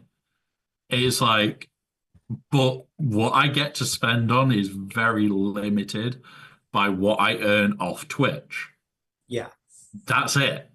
And No, until I get paid again, I haven't got the funds to spend on it. And that's the important part. I'm absolutely kidding. I personally do not think either of the packs they have in the store that give Omicrons are worth buying at this moment. Um, the only packs that give Omicrons that I've ever seen that I think are worth buying are the ones with the character shards, where it's like $30 for 30 character shards and 5 Omicrons. I think those are worth buying for Omicron packs. Outside of that, I don't think there's any Omicron packs right now that are worth buying. Yeah. So yeah, I think that is going to be the biggest part here is how many people actually have enough armies on there to pull it off. Because if you haven't got a spare army, and I'm not saying that next to everybody's going to have it or next to nobody's going to have it, it's all going to depend on where you are in the game, what you're doing in the game. Are you trying to like be ready for Jocasta New? Are you one of these people that's at the point where you cannot store them? Like at the moment, for me, even on the 13 and a bit million account, I do not have them because I cannot get enough of them in game. Like I'm looking at the pass pack now, and it's like, can I get another 5 levels to get those two? Can I get another, what would that be? I would need to get another 13 levels by Monday. Have you done Well, end the of Galactic Tuesday. Challenge? Yeah, there's the issue. I've already done it. Because that's a good I'd have to get 5 or another 6. 13 levels. Yeah. And it's like, there's not many things that I can do to get this guaranteed. And it's like, 13 levels, questionable. 5 levels gets me 2. Is that enough that I could potentially pull another 2 from the episode, from the cantina in that time? Maybe. What about from Conquest? Have I already gone past it? I don't have the Conquest pass. So I've got 1 more, 2 more. And I will not have the second one in time. I'll get another one very soon. And it's like, if I bought the pass for it, what, the £10 pass, I would get 2. Well, look at the bright side, Um, right? This could end up being like the Omicron Qui-Gon Jinn, where a ton of people saw it, they applied it, they said this is going to be nuts, and it was so nuts that CG nerfed it, and then all those people regretted having applied it. yeah. So if you don't get it applied before a lock-in and you don't have it for that first week, maybe it ends up being a godsend because it ends up being so nuts that CG does nerf it a little bit. And then you're like, oh, well, now it's Hey, not worth shut it. the I'm fuck glad I up. didn't apply it. Don't even do Don't that. even give him that idea. Intern, just ignore him. Yeah. Just ignore him. Don't listen to the co-host. Oh, sorry, the special guest reporting co-host from all over wherever. Just ignore him. Just please. The permanent temporary special co-guest. Yeah, that one. Yeah. All right. Next topic. Yeah. All right. We've talked about that one for a while, and honestly, it's a great army. It is a great army, Well, and yeah, until fucking I, Mateus ruined it and they'll nerf it in a week. yeah, yeah. Matthias, bad you. Alrighty, so next one is similar to what we had with well, would have been the start of the last Conquest series, would it have been? Can't remember when we did this one last. Basically, CG have done this. So when last we time was last before got Ezra. this was the start of Ezreal. Yeah, So yeah. if they're going to continue this and we get this like at the start of every new one, great. But other than that, no. Well, yeah, okay. So I'll go I over it I and don't then even we'll see what the fucking point is. yeah, we'll explain it for people who aren't sure what it is, and then we'll shit all over it. So, basically any energy that gets used in Conquest, CG count it, uh, which is the topic as well. And it goes along this path, right? So when it decides to load. So basically at the moment we're sitting at about 32%. Making it bigger? No. So we're sitting at about 32%. So currently we're going to get 20 Malgus shards. The more energy that people, the whole community use, obviously the better our rewards get. So these are the rewards. So 20 Malgus shards. Then there's 20 shards of Malgus and Maul. Then there's 20 shards of Malgus, Maul, Queen Amidala, and some datacron stuff. Then you same deal, but you get Luthen and a bit extra datacron deals. And then the last tier, we actually can get Jacosta Nu. And obviously a little bit better datacron stuff again.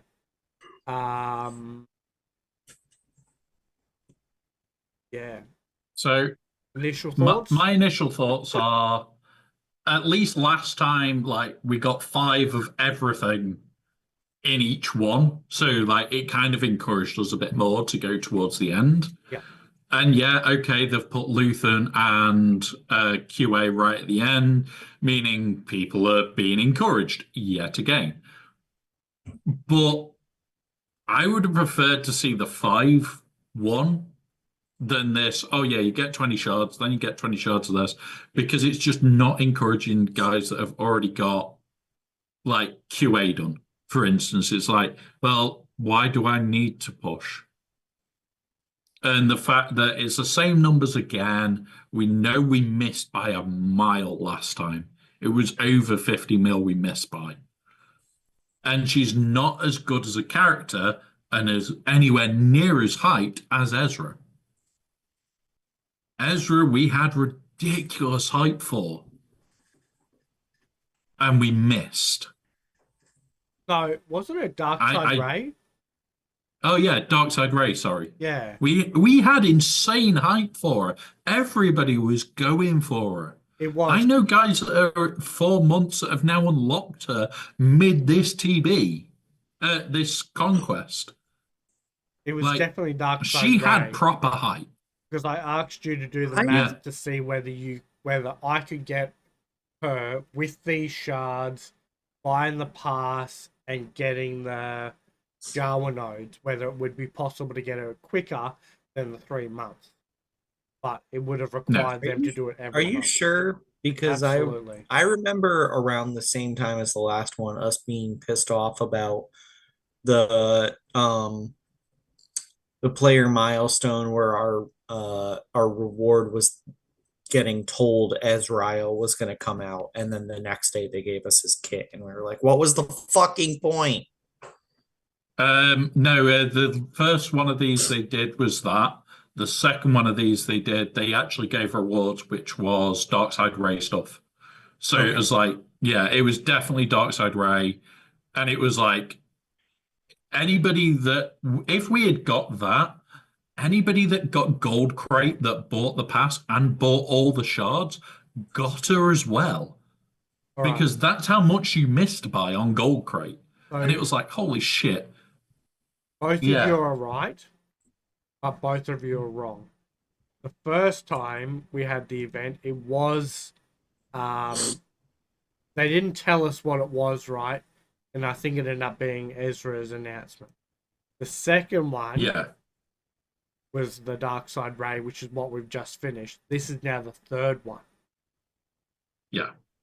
Yeah. And I get that they're trying to tweak it. I get that they're trying to make it more enticing for us. But for those that are chasing datacrons, as the situation where Aussie Mike's already in, they've already got datacrons sat in their inbox. They're not caring about that Not quite shit. that bad yet. For those that are chasing the new I do character, already have like 7 level they're points. likely to not need the extra shards.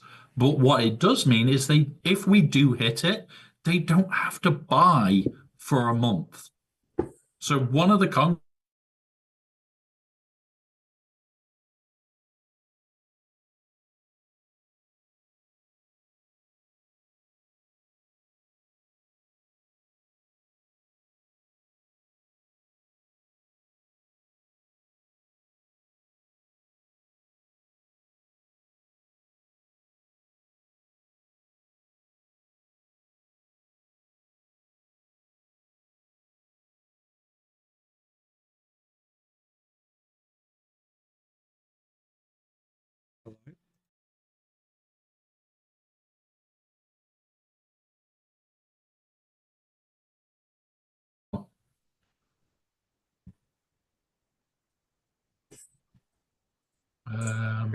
there we are. It's Right. connecting. Right. There we go, guys. My decided to.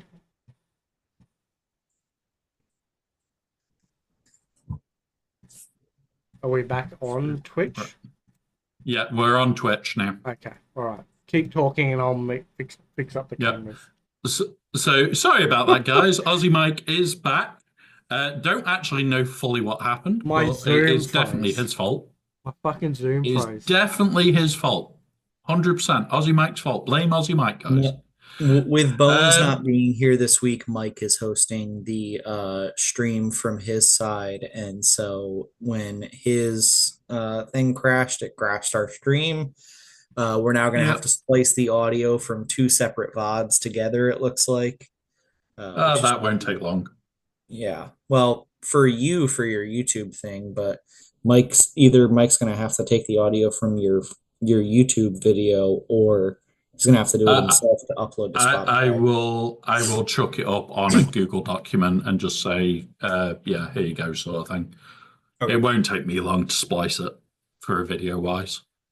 In fact, what I'm going to do is get the first part preset because I can now. There we go. But yeah. So what were we talking about, guys? The milestone. We were Milestone. talking shit about CG's Milestone.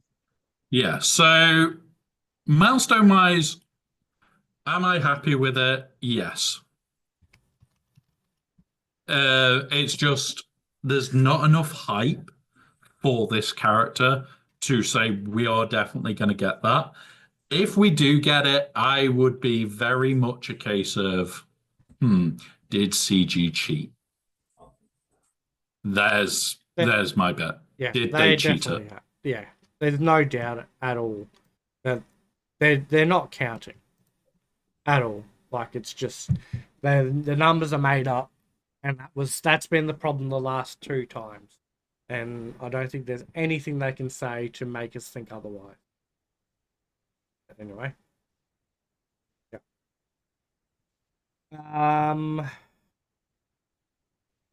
I guess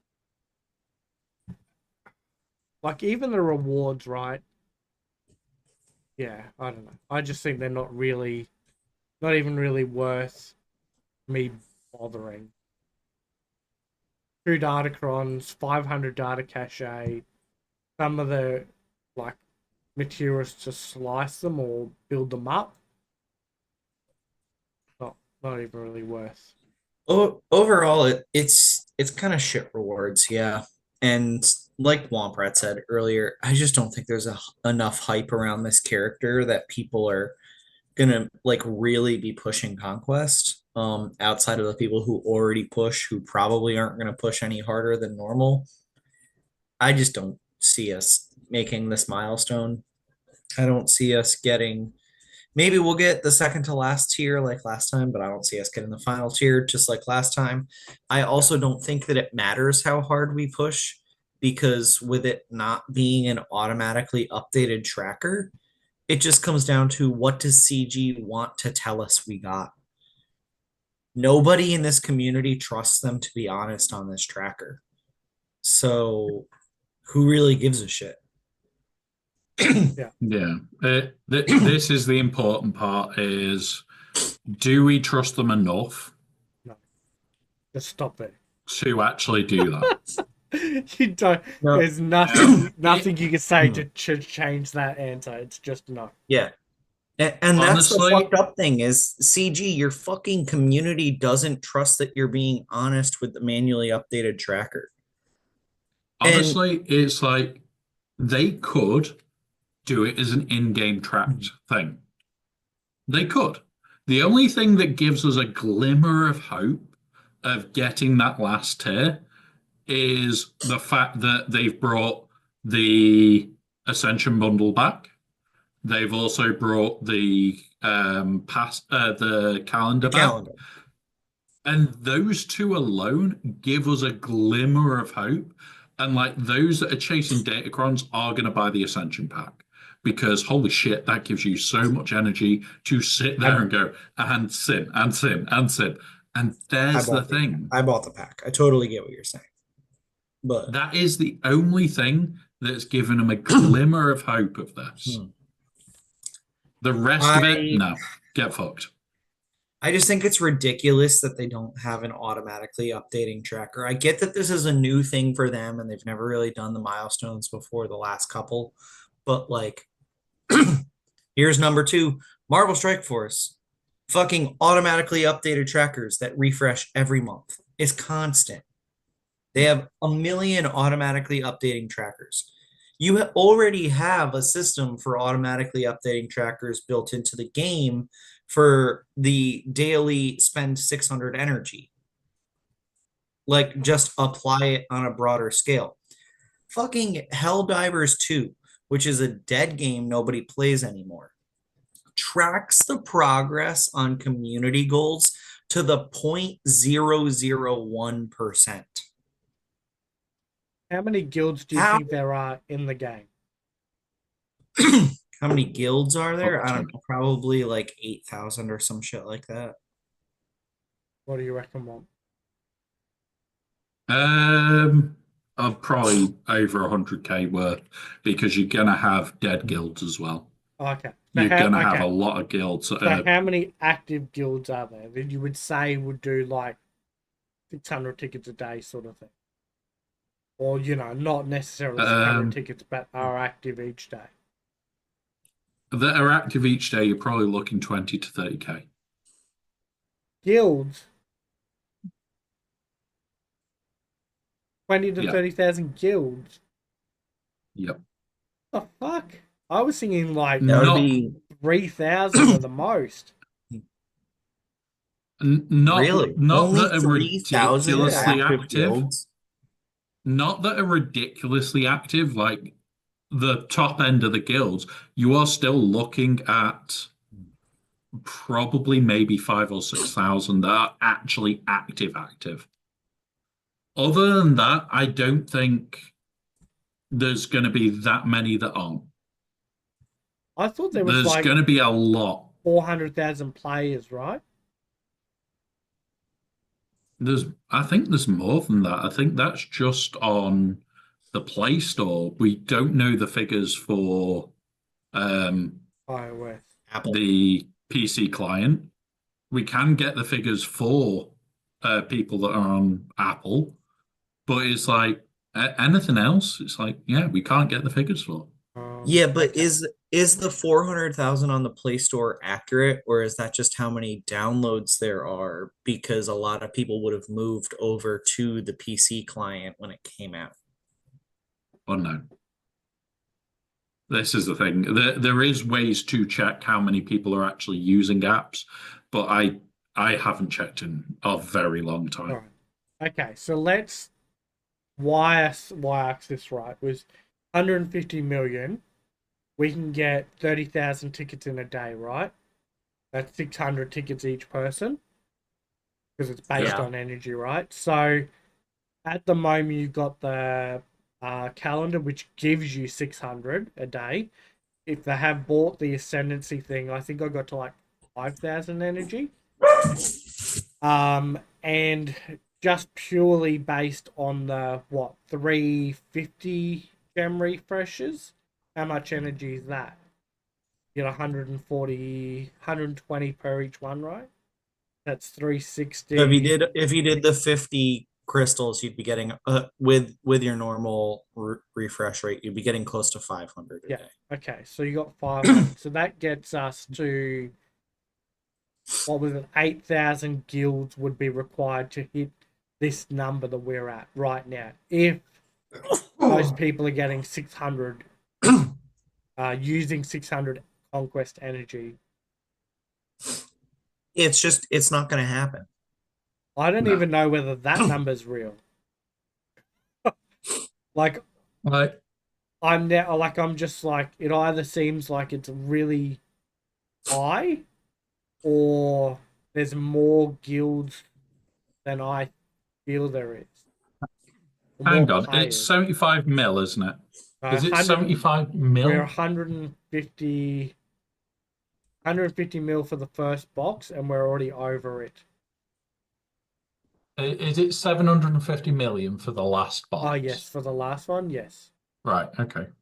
Wait, 750 so million. CG is claiming that we've already used over 150 million energy? Yeah. Yeah. What? I can believe that. I can actually believe how much we've used already. But you've also got diminishing returns. Like, not everybody's going to spend all the way through 600 energy every single day. You get towards the end and you literally just go, oh, fuck it. I'll just do my minimum. I don't need to anymore. You get the much bigger top end accounts that will have all the datacrons done for lock-in. And oh, look, they forget about Conquest. They don't do it anymore. They don't need to do it anymore. Or they are, and they drop down to like the 50 refreshes. How many days has Like, Conquest been going? it started Monday. Five? I think today's day 5. It's Yeah, about day 5. in a couple of hours, it'll have been exactly 5 days since start. So I think we may make the third, maybe the fourth at a push, but I don't think we'll get past it. I don't think it's even reasonable to believe that we'll get anywhere close to that 750. Like people will say, oh, well, we've got 5 days, we've got another 5 days and another 5 days. Okay, well, yeah. But honestly, Well, no. you also have to remember, though, CG's not going to update that calendar again until Monday. Yeah. So on Monday, we could see it suddenly jump up to 40 million. Is this you? What? Mini Captain No, Mataz? somebody replied to him. Oh, right.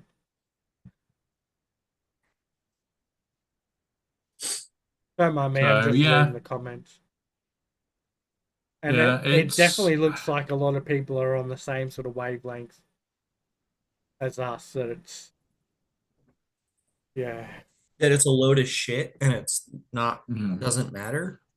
I don't think we will get that last one. End of. I don't think it's a doable goal. If they gave us something that everybody wanted, absolutely everybody, then there's a better chance.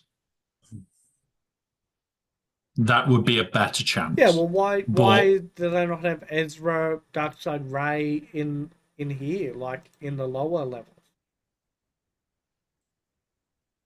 God knows. Like what? Absolute God knows. You unlocked Darkside Ray? Yep. And Mateus did. Yeah.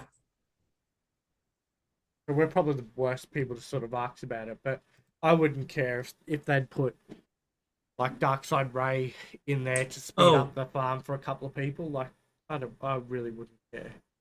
Yeah. So for a lot of people, that 20 shards of Darkside Ray could actually finish her. For a lot of people, that could actually be a really good thing. But at the same point, there's not everybody going to care. And the other thing that has been pointed out, especially, is not everybody even knows about this event. Not everybody's on the forum, not everybody's in Discord. There's not as many people as you think that will actually know about this event. And the ones who do So probably don't give a fuck like us. Like this, there's nothing in this that makes me want to spend extra refreshes. Yeah. Mm-hmm. yeah. If you're on the EA page for this right now, Mike, yes, I do have a comment on that page. It was like the third one down. Missed it. Yeah. No. Yeah. All right. That way. I think we've spent enough time on this one. Yep. I think we spent too much time on this one. Probably. Yeah. Next bit's a nice, quick, and easy. Oh yeah, the next few will absolutely fly through them. All right. So. Updates and bugs. Well, yeah. So Gungans, the Boomba and Tarpals are now accelerated, which, like, fuck, we've already had the Gungans for a year. And also next month's calendar, so in March, the calendar is Boss Nass. Batcher is now in shipments. We did have. You go. So I did want to say something that usually the calendar gives us a rough idea of what the fuck's going on that month. Boss Nass just says to me, "Oh, for fuck off." It says to me that maybe they're going to make Jar Jar permanent next month or the month after. Yeah, they will be. It will be next month because once they're all in game accelerated. It should be based on historical data. When the fuck have they ever? Look at Jedi Knight Cap. Look at Grand Inquisitor. They forgot about them. Actually, Jedi Knight Cals was actually on time to go in game permanently. It was only like a week late.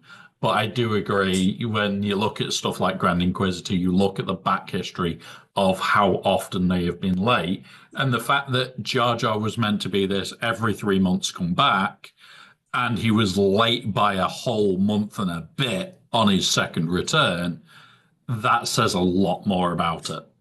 Which is just another reason why nobody fucking trusts you, CG. It is bad when you're sat there going, I just wish they would do certain things. Certain things are definitely more a case of, please just fucking do what we've asked. I just wish I could trust them to fine. be consistent in any way besides consistently fucking me. Yeah. Yeah, I do agree. I do agree that they do need consistency. And that's the more important thing here is they've not been consistent for a while now. Like the first few that they did were okay, and it's just getting worse at the moment. Well, so they are doing quite a good job with releasing it the first time around for people who spend the money, right? Yep. If you're free to play or slow farming or whatever you want to call it, fuck you, basically. That's what CG's saying. Yeah. We forget and we don't give a fuck. Well, you look at the very first time that Jar Jar came back, it was basically dead on time. You look at Jedi Knight Cal, it was... But, hang on. But it was... Fuck. Yeah, okay, but it was also... after the raid started, this big fancy raid that was basically built for the Gungans. If you were doing him Yep. free to play, you did not get him until what, third week of the raid, second week of the raid. Yeah.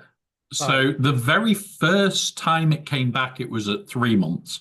The second time it came back was 4 months. The second time it came back, it was incredibly late. But it's one of those where I sat there and it's like, if they're going to say we're going to do it in 3 months, like for Balin, we were there, it was a little early. Okay, that is fine. That is Speaking of perfectly Balin, fine. Bo-Katan Mandalore came back every 3 fucking weeks. Where's Balin? Yeah. Well, they said that Balin will be a 3 month cadence. Why was Bo-Katan Mandalore a 3-week cadence? They're both Bec- epic confrontations. No, The see, reason what's the being they fucking didn't difference? get a lot of sales on Bo. no. What they Like did Bo's is uptake was low. the guy clicked the drop down box instead of saying month, he said 3 weeks. That's the problem. He got the wrong tick box. Yeah. No, it came down to sales figures. That was all that came down to. Bo was so much under like initially performed that it was a case of, if you notice, the packs were in the store a lot. Everything was in the store very frequently for it because it was just not taken up. Like those that got Bo early were the minimal amount of the guilds that were out there. There's a huge percentage of the community that still don't have Bo, No. w- He kept which shoving her is down my not fucking surprising. throat. Just made me not want her. Yeah. But then at the same time, it's like eventually there are going to be more and more that get her. And the major one here is you look at how well received the Balin event was. Yeah. It was so well received from the moment we saw the very first character for it. Is like, yeah, Balin's coming. We didn't even need them to announce it. This is what this one is. Everybody was guessing it. Everybody was hyped for it. Loads of people that didn't usually spend, because of how the new structure is, it has made it cheaper to get characters earlier. Like, I know a lot of people that got Balin the second run through. Yeah. Where how many people got Bo the second run through? Not a lot. People got Bo on the third or the fourth or the fifth. Where Balin's been, oh, he's here. We've all spent a little bit to get there. All right. Because, yeah, he's just so well brought through and wanted by the community. And Okay, this is the thing. I get it. Let's move on to the next thing. Yeah. Next, Gungans are out the window. Fuck off, Gungans. Questions. Oh, wait. There we go. Yeah. Oh, hang on. You want to do questions. a update for the People's Guild? Yes. Oh, Yes. yeah, sure. So for my account, I have Well, tell finally us what broken. we're talking about. Give people. Oh, Jeez, come on. so for anybody who hasn't been paying attention to what's to the podcast, if it's your first time tuning in or whatever, we started a podcast guild, super casual. We have like 10 people in the guild. A couple of us, myself, Mike, and Steve, one of our previous multiple time guests, started brand new accounts. Bones, our other co-host, has a 1 million GP hyperdrive bundle account in the guild, and Womprat has like a 4 million account in the guild. We, myself, Mike, and Steve have been like kind of trying to get a what's the new player experience like, and seeing how far we can get in what rate of time and everything like that. I'm planning to take it a little bit of a step further. Like I just unlocked Master Qui-Gon Jinn and Padawan Obi-Wan, and I'm planning when their assault battle comes back to see like what is the absolute bare minimum you can accomplish that assault battle with at tier 1. Um, and so we I think we've been getting a lot of good insight into what the new player experience is like, especially as people who went through the old new player experience. Um, just how different it is. And I gotta say, personally, as somebody who has experienced both of them, um, CG, I think, did a good job with updating the new player experience to make it a lot more streamlined. I think with just how little levels 1 through 85 actually matter in this game, they could streamline it a little bit more, but it's been good so far. Yeah. Like for me, I keep saying to you, if you need me to do something in game, just remind me to play. Because it's on a tablet. It's like I've just been reminded, and it's like I've just done the Hoth assault battle for what, the second time this week. Yeah, But we learned the other day when the Rancor raid launched that legacy raids do not have personal rewards. So Mike just murked the raid and we No, moved on. it was Amity from the HR team. He's got that account now. Oh, So he just okay. yeah, he just kind of did it, I think, helping us, but it didn't really work out in the end. But it is what. Well, it I doesn't. think you There are no still personal need to put rewards. All yeah, you, I think, all you have to do is submit an attempt. But as soon as you load it up, it just says you won. There's no personal reward track. Yeah. So it doesn't matter if one person maxes out the raid because everybody gets the same rewards anyway. yeah. I think it was more for the I've actual just feats because, like, I've got like 3 feats there where I've got Just 3 quests. just do it. Just Yeah, load it up. I haven't got 3 teams though, so I've shot myself. Your roster, it's Mike, it's not the highest tier. Your roster refreshes every Oh, day. really? Yes. You can just load in with one One character character. and it counts as an attempt. Yeah. All right, I'll do there that you go. now before I forget about it. What level have you gotten to? I'm at level 81 now. Okay. I took, as soon as I hit level 80, I took Veer straight to level 80 and I applied the Omega on his leader. So now my Imperial Troopers team is actually doing semi decently well. Um, the team definitely, even with low tier PVE, it definitely struggles without Piet though. And it almost makes me wonder whether or not I should take some time to just like go and activate Piet. I absolutely like, I can clear most things, but anything that's considered even remotely a punch up without Piet, I cannot do. And that's making it a little rough. Like, I'm having to rely on using GL allies to clear some of the harder battles, which means I'm only pushing forward by 2 nodes a day. So it's a little bit trickier in that aspect. What allies have you But got? uh myself and one, I think Essex have Add the GLs bloody set as their people in allies. our ally code chat in Discord. Yeah, We've I'm literally got a too whole lazy. guild of like at least 1 GL members that'll like they'll add you Yeah, I as, know. I've as just an I've ally. just been being lazy about it. Alright. But I did also this morning before the podcast started, I 3-starred the final tier for health mod challenges. So I can now farm 5 health mods, which means I can actually finally start putting some legitimate effort into mods. I one of the first things I did when I got to the full Phoenix, once I got Rex to 5 stars, I went through and 3-starred all the mod battles. So I'm literally like that's where most of my crystals are going at the moment, into mods. Yeah, I do not have Rex at 5 stars yet. I have the old Phoenix team all at 6 stars, which should be good enough.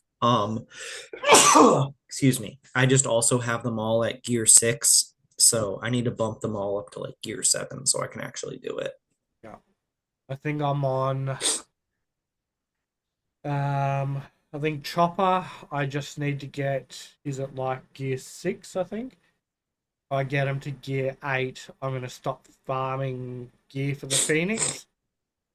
Once I get Rex up to 7 stars, I'll do um Palpatine and Thrawn and then move on. Um Yeah. but I'm like I'm at 79, I think, level 79. I haven't had a lot of time this week to put into it, but yeah, the ships is still a big issue. Like trying to get Yeah. the ship nodes It's done. it is hard. Yeah, because you haven't got the ability to bring in an ally or anything, so you kind of like it's a catch 22 because you kind of need to the good ships to go further, but you need to go further to get the good ships. So you kind of like this, yeah. I don't know whether Yeah. that's yeah. I can't even. It was like Houndstooth. I think once you get Houndstooth, it gets a bit easier. But As soon as you have Houndstooth activated, fleet battles pretty much becomes a walk in the park. yeah, I think they tried to make fleet battles easier for people by giving them the TIE Advance, the TIE Bomber, and the Rebel Y Wing like for free early, but it's just not enough to like actually make it a walk in the park. so but yeah, like it hasn't been too bad. The quests are definitely speeding through the levels real easily.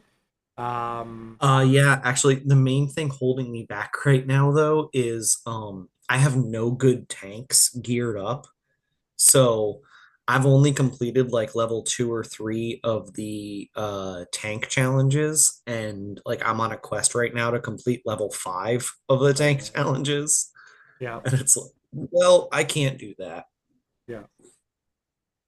But yeah, no, it's been pretty good. And yeah, if anybody is interested in playing very casually within the podcast guild. Obviously, it's like the Huts Hangout is the name of it. And I'm pretty sure it's still open to join one. You're the leader, Yep, right? completely open. Yeah, Yeah. yeah. So, yeah, if you are interested, yeah, just have a chat to one of the hosts, and we Um, can get you in. there is one thing that I wanted to bring up. This was something that I thought about also with those baby accounts is so because our guild is so super inactive, barely any stars in TB, hardly doing any raids or anything like that. I think the way that I'm going to handle, because this account is free to play, right? I think the way I'm going to handle Gas, Malik, Wampa, and Yoda, because Wampa and Yoda are needed for Jedi Knight Luke, which is a very important character needed for 3GLs, is I will unlock each of those 4 characters, Gas, Malik, Wampa, and Hermit Yoda, free to play. And then once they are unlocked free to play, I will spend money on crystals or packs as necessary to get them to 7 stars. Mate, you're thinking And that way is too far just, ahead for me. I'm like, Yeah. I'm getting Phoenix, and then I don't know what to do next. and that is just though my only thought process on that is that if I was in a normal guild that was actually like, even if it was only doing Hoth territory battle, right, I would still be getting leaps and bounds more than what I'm getting right now. And so I am considering spending a little bit of money on this account in like way down the line in the future just to supplement like kind of act the way that having to be doing consistent raids and territory battles would simulate for the account. Yeah. Which I like I don't think did we say at any point we were doing free to play, or it was just No, that was just kind of an unspoken thing. yeah, I think, yeah, like, early on, me, and Steve were all in the chat in the Discord, like, man, I wish I could buy this $5 pack. It would make this farm so fast. But we all like nobody explicitly said we have to do free to play, but what's the point of doing a new player yeah, experience if you're not going to do it free to play? yeah. Yeah. Kind of defeats the purpose of being like, hey, yeah, you knew, but hey, if you spend $73, you can just forget all that shit, and you'll be up at this point, or yeah. So yeah, I guess down the track, if something was to pop up, I'd look at it, but like I kind of Yeah, I would yeah, I don't I see would much maybe point. consider saying like, oh, a Lightspeed bundle is coming out. Let's get it for the baby accounts or something like that. But that's about it. Yeah, but yeah, I pretty much is just like having a bit of fun. Um, I think I probably started off like a very boring path going for Executor because it's a cliche starting point, right? Whereas like Steve's going for Lord It's Vader and you're doing Starkiller and yeah, but think about how effective it's going to be for you. Like even my old account, my old alt back before I was also doing an executor rush on that account. And this is pre-punishing one, and I never ended up unlocking executor. I had a 7-star chimera with bounty hunter fleet. And I was, as a new account, I was top 10 in fleets just because I had the bounty hunter fleet activated with chimera. That's what you're Yeah. going to be doing, yeah, essentially. yeah, And then once you do unlock executor, it's just going to be that next step in power of you locking down the number one spot in fleets. yeah. And that's where I sort of thought like if I've got those 400 crystals coming in every day, the need to spend is obviously going to be a lot lower uh, than if I'm not getting those crystals. So it'll sort of open up avenues down the track, and yeah, Yeah, it is going to make a huge difference just getting crystals early. Is like the thing that you've got to watch though is look at the shard overall and try and spot people that spend because the ones that are spending will likely have executor within 3 months. Yeah, like I can't get above top 50 in fleets right now because the top 50 spots are all hyperdrive bundle accounts. I Yeah, don't have a 5-star level 80 fleet yet. yeah, And and none of these people have level 85 capital ships and level 85 ships because they all bought the hyperdrive bundle account, but they don't know what they're doing. So once my fleet is on the same par as them, I'm sure I'll blow right past them. But right now, with my fleet being all at like level 70, I just can't get far enough to beat them. yeah.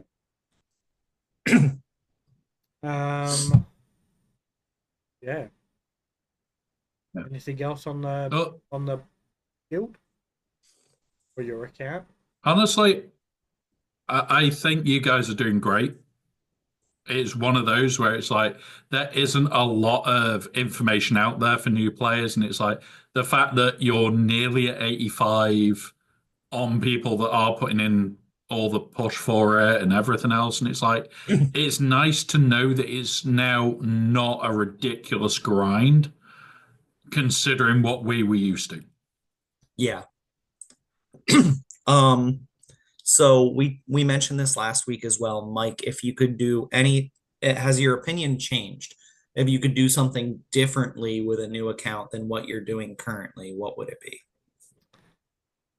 I think if I was new to the game, I still think Phoenix, like, especially with Rex, the Phoenix team is amazing, right? me being experienced player, it's more I see like you going for Star Killer and Steve going for Lord Vader and go, oh yeah, well that could be pretty fun. But I think logically, Phoenix is still the best first team for. You learn a lot about like synergy and like especially with Rex, you can get a lot done. Yeah, so I don't think I would change anything if you were like a brand new player to the game. I think Phoenix is still a great first choice. Dark side, I haven't really put a lot into it. I've just been using the allies, like GLs basically to get me through the battles, and Darth Vader basically, and the rest are Yeah, just Darth like Vader. tier 3 or something. Darth Vader is very solid for dark side. They give you an Empire team pretty Yeah. much right off the bat. So you could very much just use an ally GL and an Empire team to push through all the dark side battles. I think if I was going to do anything differently than what I'm doing right now, like if I was still going to aim for the same thing, the only push I would change is I think I would have pushed to Piet faster and activate, like to get him activated because it just super. On my main, I don't have Imperial Troopers up and running fully. So I'm not familiar with their team enough to have realized just how much Piet supercharges it. I knew he supercharged it, I just didn't realize how much. Yeah. And so if I could change something, it would probably be that. I think my dark side team is going to be, especially once I get Palpatine and Thrawn unlocked. Palpatine, Thrawn, Vader. I don't know about the other two just yet, but I think like Mara Jade obviously be quite handy, and she's quite useful low gear, and stars, and then I'd probably try and find like I don't know, maybe even like TIE Pilot or something stupid just to fill in the spot, and it'll be useful for Executor, right? So yeah, yeah, Yeah, I think the main mistake I made was I forgot that mod challenges had a star requirement. That that was really kind of the thing that has delayed me so far was not having Phoenix is my only high star team, right? Not having my Phoenix geared up and running has delayed my ability to effectively farm mods, which if I was going to do things differently, I would definitely have done that differently. I would have invested more in Phoenix right off the bat. Now, I have got an important question to ask Ozzy Mike. yeah. How is the treating the mods like it is the top end account going? It is not as Is it bad as I thought. rough? No, it's not actually, because while the mods are not 6 dots, obviously, my Yep.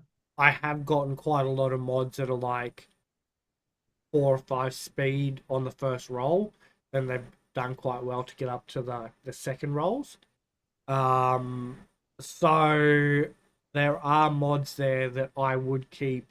Obviously, I would slice them a bit quicker than I am because on my main account I've got all the materials and that. But my Rex is actually modded quite well for like he's got, what do we got, additional speed? So we've got 14 speed on the square. There's only 5 speed on the triangle at the moment. 7 speed. That's a 3 speed, so probably should get rid of that one. But yeah, they're all reasonably like 13 Nice. speed. My account's not even level 80 yet, so yeah. That's pretty impressive. I'm quite happy with Um, trialing that, and yeah. that is very I impressive. but I to have be honest, I am modding. I'm not doing as many refreshes as I do on my main, but it is one of my refreshes a day goes into the mods. So yeah, Nice one. yeah. And thank you, Shocker, for the bit, sir. Thank you very much, buddy. And yeah, we try and be informative. We try. And usually we take the piss out of Bones, which is part of the episode, but he seems to be quite quiet today. Don't know why. Seriously, don't know why, guys. Uh, Um, I so I made a slight exception to the modding rule for myself, and that was just that until I had reliable access to 5.mods, which I now have as of this morning, I was allowing myself to use and level lower dot mods just to make the battles easier. So like my Phoenix has like a bunch of 2, 3, and 4 dot mods on them that are just like I leveled them enough to reveal all secondaries and no further. Now that I have reliable access to the 5 dot health mods, that's going out the window. All of my energy is going to go into farming 5 dot health mods and leveling them, and that will be from this point forward. I am doing the Tassinix mod farming method, which is I would go watch his how to mod guides if you want to get a full grasp on exactly what I'm doing there. But basically, it is if the mod at any point rolls a 3 on speed, it goes away. If it rolls, if by blue it does not have at least 9 or 10 speed, it goes away. Crit chance mods have to have a crit chance secondary, and tenacity mods have to have a tenacity secondary, stuff like that. So it is a lot more even specific than what I do on my main for modding, because even on my main, I'm not that stringent with like crit chance and tenacity and offense mods. But it's gonna be rough. I mean, I've gotten about 8 5 dot mods so far, and I've had to sell all of them because they didn't slice to being good enough for speed. So it's gonna be a rough challenge to kind of get there.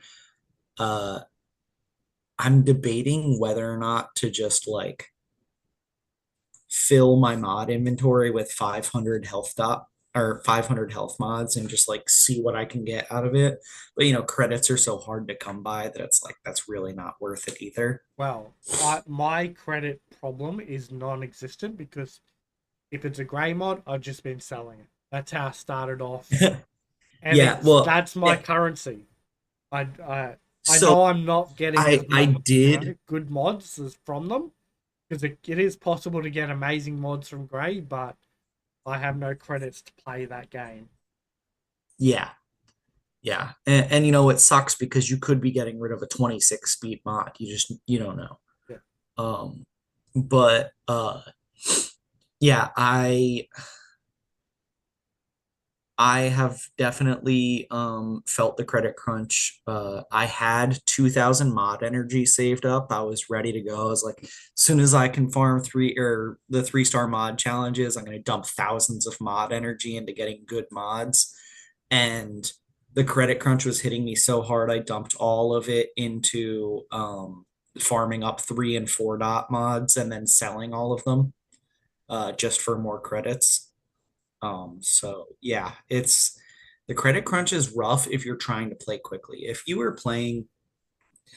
weren't concerned with how long it took you to get to level 85 and you were just going for pure efficiency, I would say that definitely save your mod energy and don't spend any of it unless a quest requires you to. But if you're just trying to like rush to level 85 and like level your character, like your main teams, and you're not concerning yourself with mods until you have a high enough star team for it, like I did, then yeah, the mod energy is not worth saving. Yeah. Right. Yeah. So that updates the account. Honestly, it is helping a lot of people. I've had people say that it's helping, which is surprising. We don't usually give common sense, but It is we kind do of every so surprising. often. But now we have got the most important part, which is the questions for this week. Oh, outstanding. So unfortunately, Bones is not here for this first question, which I was really hoping he would be. But our first question for this week comes We from our good friend Bane, we can leave it who until he comes says, back. do we want to save this one for next week? Yeah, because Well, he'll Bane get is a in the kick out of it. chat. Well, Bane asked two questions, so we can just read his second question. Yep. So what I'll do is I will copy and paste it. Yeah. If you can put your usual this week's questions, I will paste it in. Bane, your question will be asked next week Well, to that wind one. Bones up. Yeah, that one, the Wiggles one. Yes. Yes. Okay. So Just for you, Bane, Bane, because Bane, tune in next week for that question because we know you want Bones to get worked up about it. So we'll save it. Okay. So then our actual first question for this week comes from Sop. He says, what are your thoughts on Dark Ray? It's been a few weeks now. Was she worth all of the effort? And were all three Omicrons worth applying? hell fucking yes is my answer. I've loved having her on defense. It hasn't tripped a lot of people up. And I've loved the one chance we took her on offense because I forgot to put her on defense, and it destroys for giggles. I don't know whether I'm going to leave her on offense or take her on defense. In 3v3s, I'm probably going to put her on defense somewhere to just try and trip somebody up.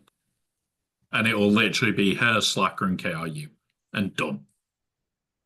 But we'll see. It's one of those. It is one of those. She's very formidable on both offense and defense. On offense, she stops a lot of things. Sorry, on offense, she beats a lot of things. On defense, she really only has a handful of counters, one of which being Bane, which is just, I mean, if you ask me, anything that eats a Bane is a win, even if it requires a GL. I took a gamble the last week of 5v5. I looked through all of the data with KRU lead on Darkside Ray, and I saw that none of the data showed Captain Phasma in the team. So I took a gamble. I put Captain Phasma in the team in place of Sith Trooper, and it paid off. I got some holds with the team. There's still no data on what beats that. I don't ask me specifically why Captain Phasma is so effective. I mean, like she has, right? She has the 50% turn meter cane, which is obviously a lot. She has the AoE speed down, which is going to be effective in helping you outrun the enemy team. But she is also a slower character than Sith Trooper. So you would think those two things would kind of balance out, but they're really not, or they really don't. I got a couple of holds with that team. On 3v3, I don't think I have her placed on defense right now. I'm kind of waiting to see how the first week of 3v3 goes before I decide whether or not to put her on defense. But so far, I definitely do think that she was worth the effort and all three Omicrons were worth applying. Yeah, Darcy Mike, what's your views? I don't think anybody could doubt that she has been worth the Omicrons, right?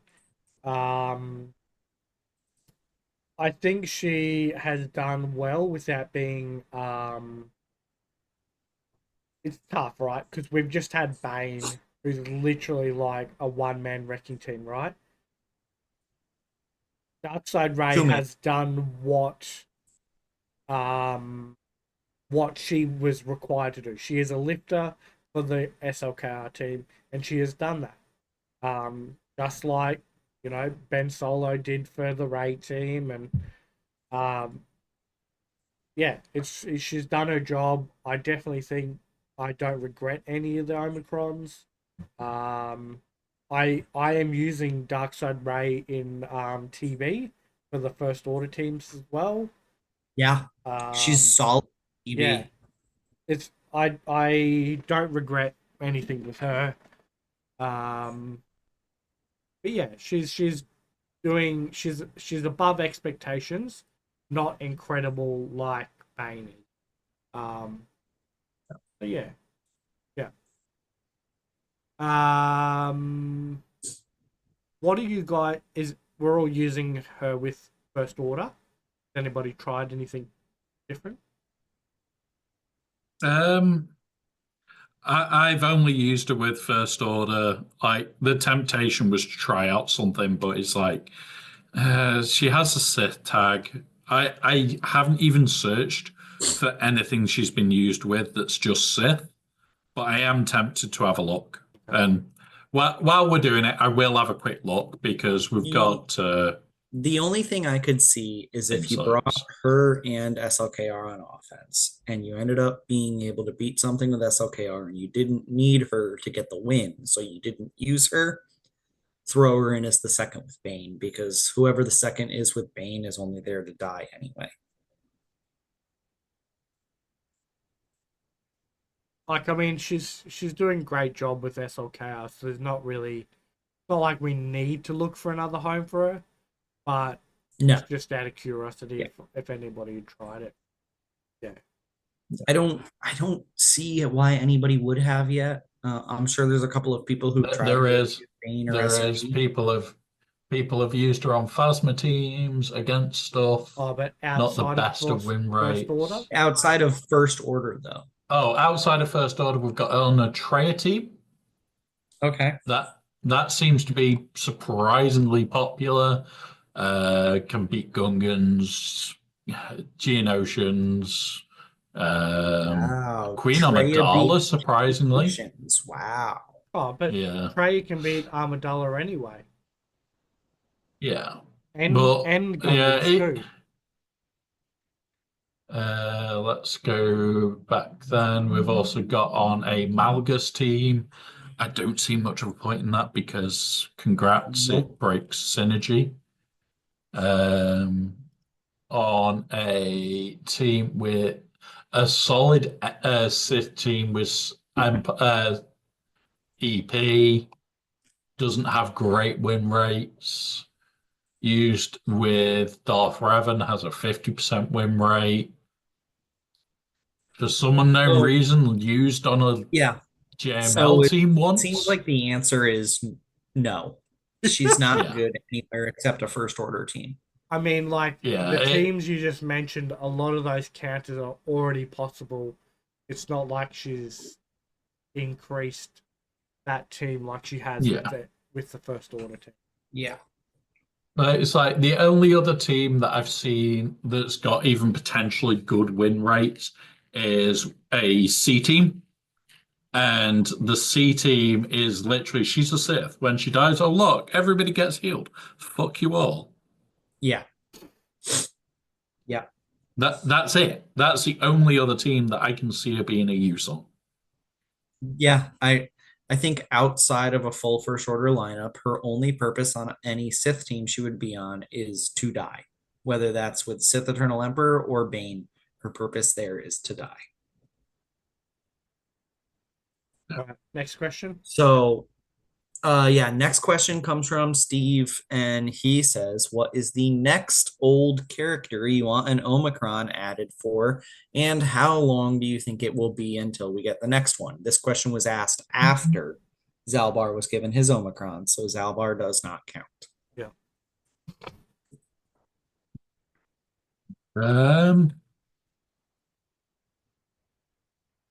I don't know. Like, there's enough that I would like certain things,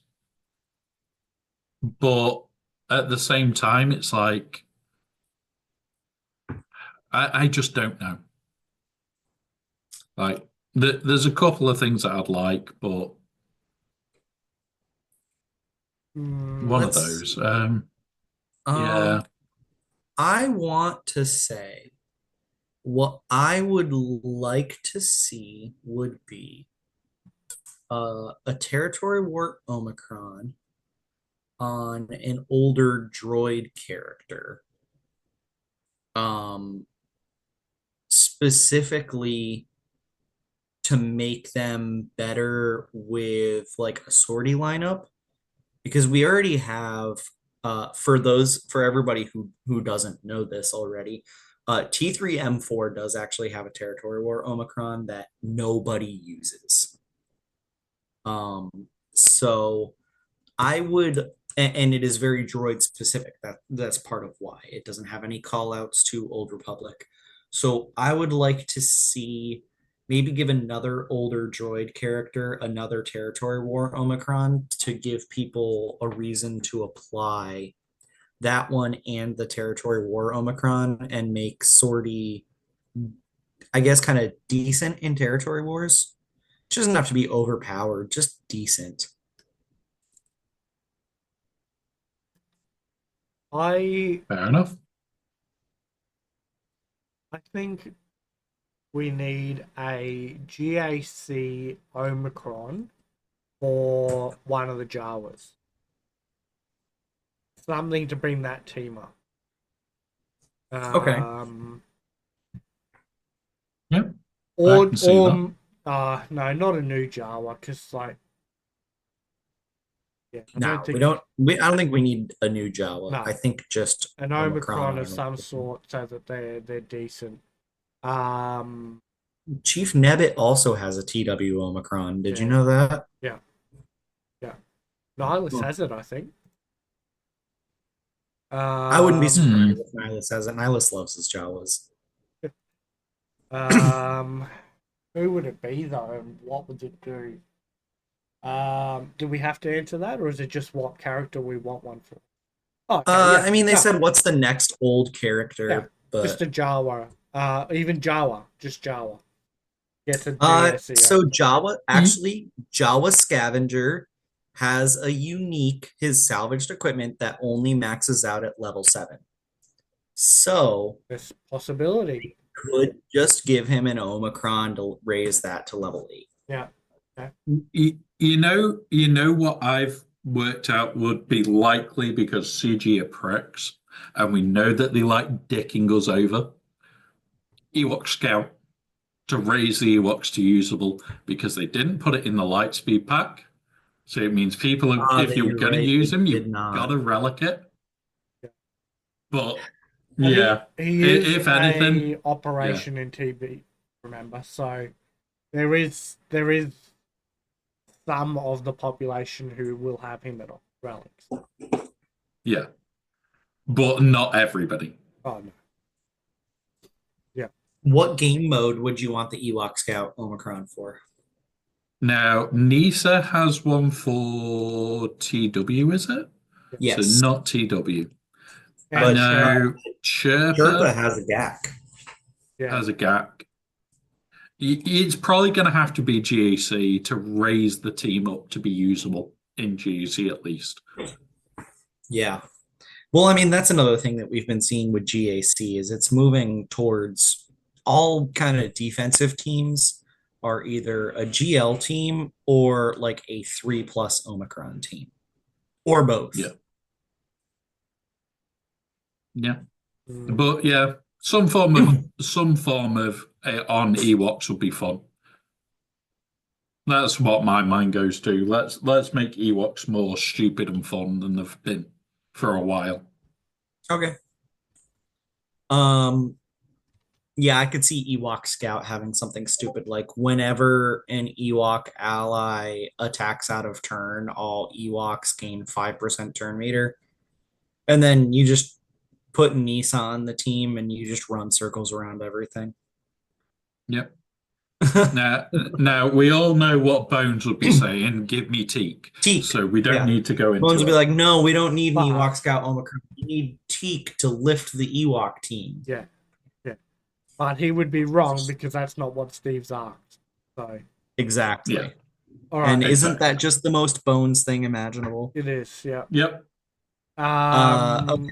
Yeah. So our How long last, until we well, get- actually, How long until we get it? Is oh, part how of long? Steve. Honestly, I wouldn't expect to see another one anytime in the near future. Yeah. They're How seeming about to come quite a distance apart.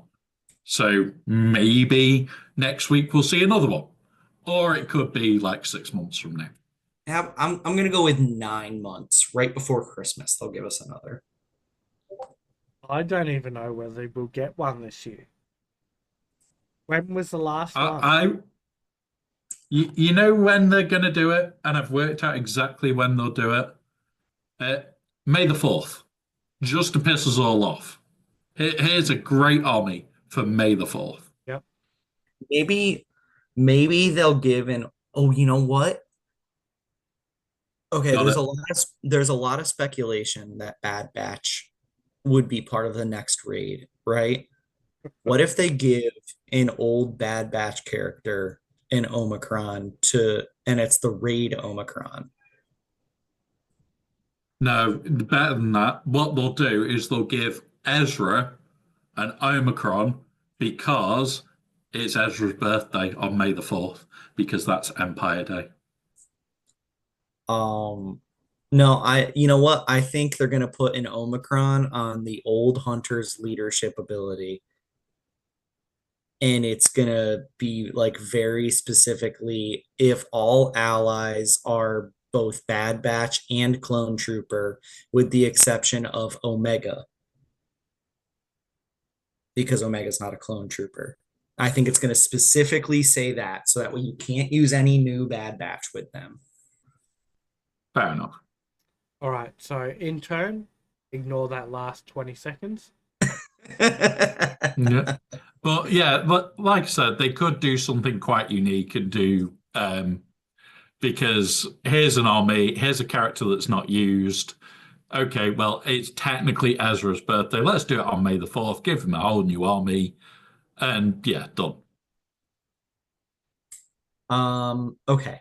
Don't like So that our next No, I don't either. our next question, because even though technically the last question I'm going to read this week is under the next week's questions thing, I think it's kind of more relevant for this week. So I'm going to ask that one this week as well. Yep. So we can move those down anyway. What So are you looking our at? next question, the one at the bottom of the podcast. What questions. about Bane's one that you just completely skipped? I'm Yeah, asking we're Bane's doing now. that I'm one gonna as do well. The other one after. All right. So Bane's question for this week is, what attributes do you find most important when joining a guild? Rewards, friends, focus on certain game modes, or is there something else? So for me, I can talk about it quite openly because I've recently moved guilds. A lot of it is rewards that I'm looking for. Like I was looking for more in TB, more in what's the other one? TW, more in general as rewards. Now I moved to a guild that's got friends already in there, so it was like, okay, well, it's got friends in, that's even better. And then it was like, do I want to move to a guild that actually cares about TW? My general rule is now, if I want to take part in TW, I get to be my competitive little arsehole self. If I don't want to that week, I don't have to, which is great for me because it means, congratulations, I don't need to care as much.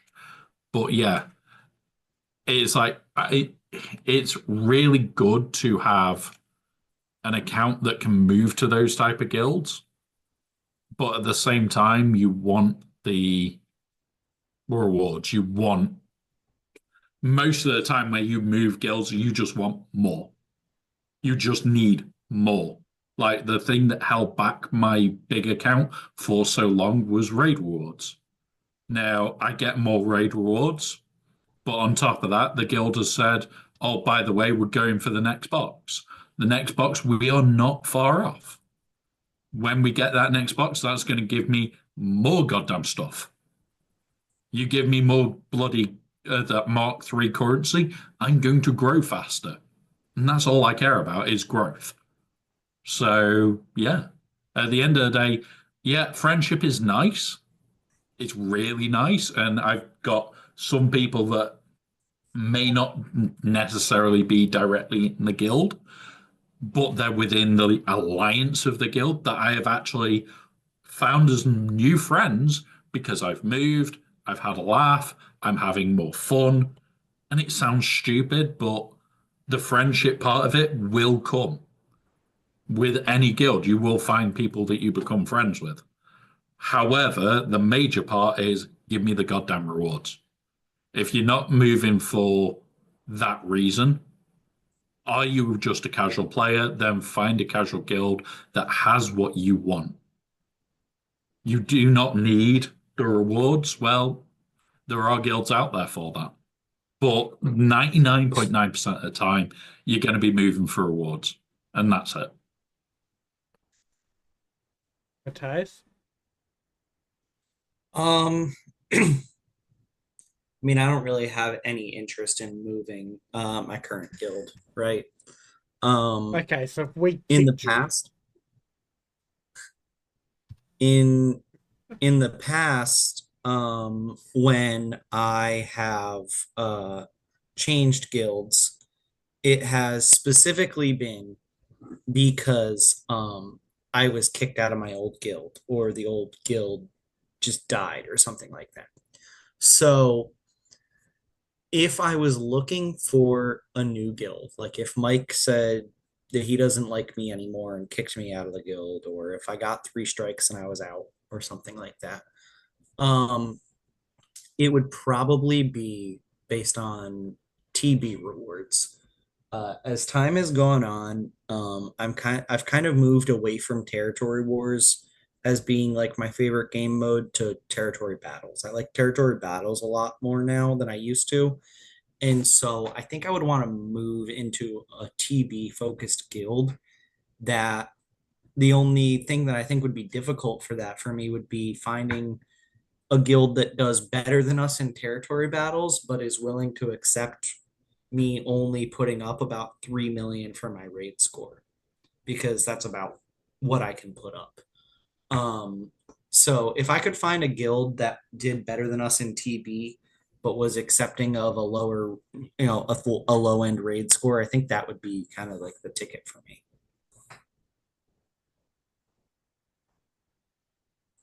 Aussie Mike? um, I think if I was to be like, if I was to move guilds, I would at least want to have terrible rewards. I don't think I'd like to go backwards. Or not massively. Maybe like 3 stars less, one raid box, that sort of thing. But I would I would move because of the people. Um, so like it would have to be a guild where I knew a couple of people. Because I very much play the game for the guild mates, really. So we've got a good group of people in our guild, and I'm like, it would have to be the guild, like, well, I don't know, because I'm the guild leader, right? So I'm like, if the guild was to break apart, then it would be probably my problem or my fault, I guess. But yeah, like I would join like a guild like with Wombrad or like Kate or Shaq or someone like that who I, get along really well with, so we can just talk shit and yeah, yeah, Yeah, I'd Like probably we just pressure Tasnix into letting me join Maw, even though I'm not a whale. yeah. yeah. Hey, you know Like how you were on that podcast for 7.5 days with us when Bone said it was only gonna be like 2 hours? Yeah, can we just join the yeah. biggest guild in the game? Like I'm sure he'll Like be fine with that. I, I know full well. I know full well we've talked about it a little bit because there are people moving around in game at the moment a lot, and we all do talk. This is the bigger part. We all talk about it, and it's like recently, some of my friends are looking at moving, and I know like where I am now, really does look into a lot, and it's like there's some really cool shit that we look at when they are recruiting, and Sol is one of the recruiters for the groups that I'm in. Like, thanks to Essex, the big account just literally went, "Oh, by the way, I would like to go here," and it was like, "Yes, we'll take you." There's no argument there because it's like I met all the requirements, and a couple of them already knew me. A couple of them already know I'm a competitive little shit that does not like to play fair ever. And it's like I joked when the raid that, oh well, Ranger beat me in range score. My new only goal in that guild is to beat Ranger. End of. I cannot let Ranger beat me. And it's that moment of, but why? Because I'm a dick. Because it's a case of I want to beat the other content creators in that guild. End of. Yep. That is my own little rule. I like to be the top. And I think that But that's why if I was yeah, to go anywhere, I would need someone that I knew, so that I would have very similar thing to what you're saying, like raid score or something like that. I'd like to just keep pushing and just make it fun that way. yeah. So the thing is, it's like the big account moving to MC3 has left me laughing, absolutely laughing, because it's like I get to compete at a really fun level. When we do TW, people don't realize that it's sign up if you want to. Everybody accuses us of sandbagging straight away, and it will be, I know that's how they'll accuse it. And it's like, no, the problem is we're not. The difference is the guys that sign up are there to play. So when I'm walking in with like 400, 500 banners at the end of it in attack, it's like, yeah, I wanted to play this round. Like I'm probably never going to sign up to the weekend TW because that just falls at a point where I'm either streaming or very busy. I'm always going to sign up to the Tuesday TW. End of. Because So, number one, I want rewards. so it sounds like Mike's biggest thing is friends. My biggest thing is rewards, and Womp Rat's biggest thing is rewards and being able to work with his schedule. Yeah. But yeah, So, honestly, it is a really good thing that there are so many different guilds out there.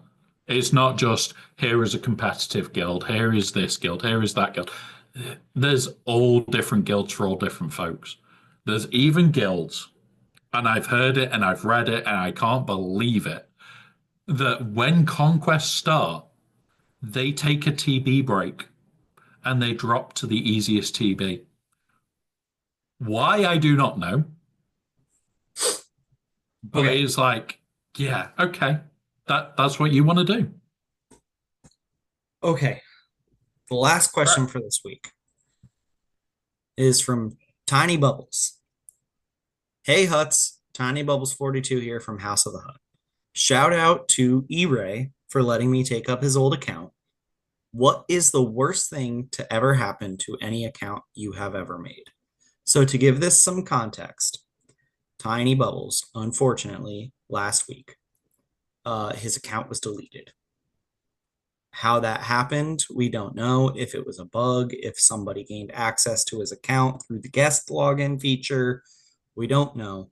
But his account was deleted. And fortunately, a few people in the guild had alternate accounts they weren't really using. E-Ray, being one of them, offered his alternate account up to Tiny Bubbles. And out of the accounts he was offered, Bubbles chose that one. So he has a new account. It's in our main guild now. He's working on getting it back to the point that his old account was. But I would like to take a moment to highlight to everybody out there, the account deletion bug still exists. It's rare, but it still exists. Remember that any money you spend on this game is at the end of the day only for you to have temporary fun. It can Yep. all disappear. Yep. That is something to definitely remember. And here's what got it with me is reading that and hearing what happened. Remember, guys, I used to be in a Moor guild. My original account, I spent hundreds on every month. My original account was lost when somebody changed all access to my Google account, and I have never been able to get it back. That account is gone. One of those. It happens. It's a freaking horrible thing that happened. And I literally walked away from the game for over 3 months. And the only reason I came back was Star Wars Dad said, "Oh, let's have a race to see who can get to." At the time, it was Jabba fastest. And I ended up waiting till May the 4th. And then it was like, you know what? Let's join in. Let's have a laugh again. Let's just do a basic account. And that's when my account restarted. And it was like, you know what? I can spend on it. Then I started streaming doing that. Just let's see how fast we can get to this. Let's change to this. Let's do this. And that's what got me back into the game. Now I sit there, I've got access to a much bigger account. I enjoy just causing chaos with that account. And it's great fun. And yet I took a 3 month break because I lost access to an account I spent on. I loved. I absolutely loved that account. And it was pretty much a day 3 account. So yeah, it happens. And that's horrible to have happen. So happy that you've got an account that's part way. And yeah, enjoy it, guys. Enjoy it, Tiny Bubbles. Right, so answering the question, what's the worst thing we've happened to our account? An account we've made? Yep, that was my answer. I lost mine. Yeah, okay. I don't think I've lost an account.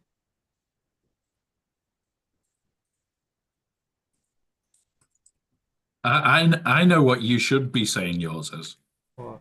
but it is a jokey answer. You let Bones take control of it. Yeah, I was gonna say you gave Bones access to it.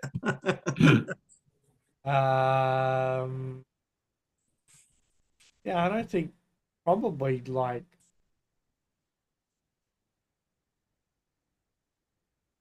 There is also that. There is also that. Steve's confirmed it, forcing you to put on TW Ommies. None of that was forced. No. Mike would sit there and be like, I have extra omicrons and Yeah. nobody could to apply them to. Do we need any for territory awards? There's very few times where Steve's forced me to put anything on. I don't know, there's not, maybe it's like buying, well, even like the hyperdrive bundles been, good use.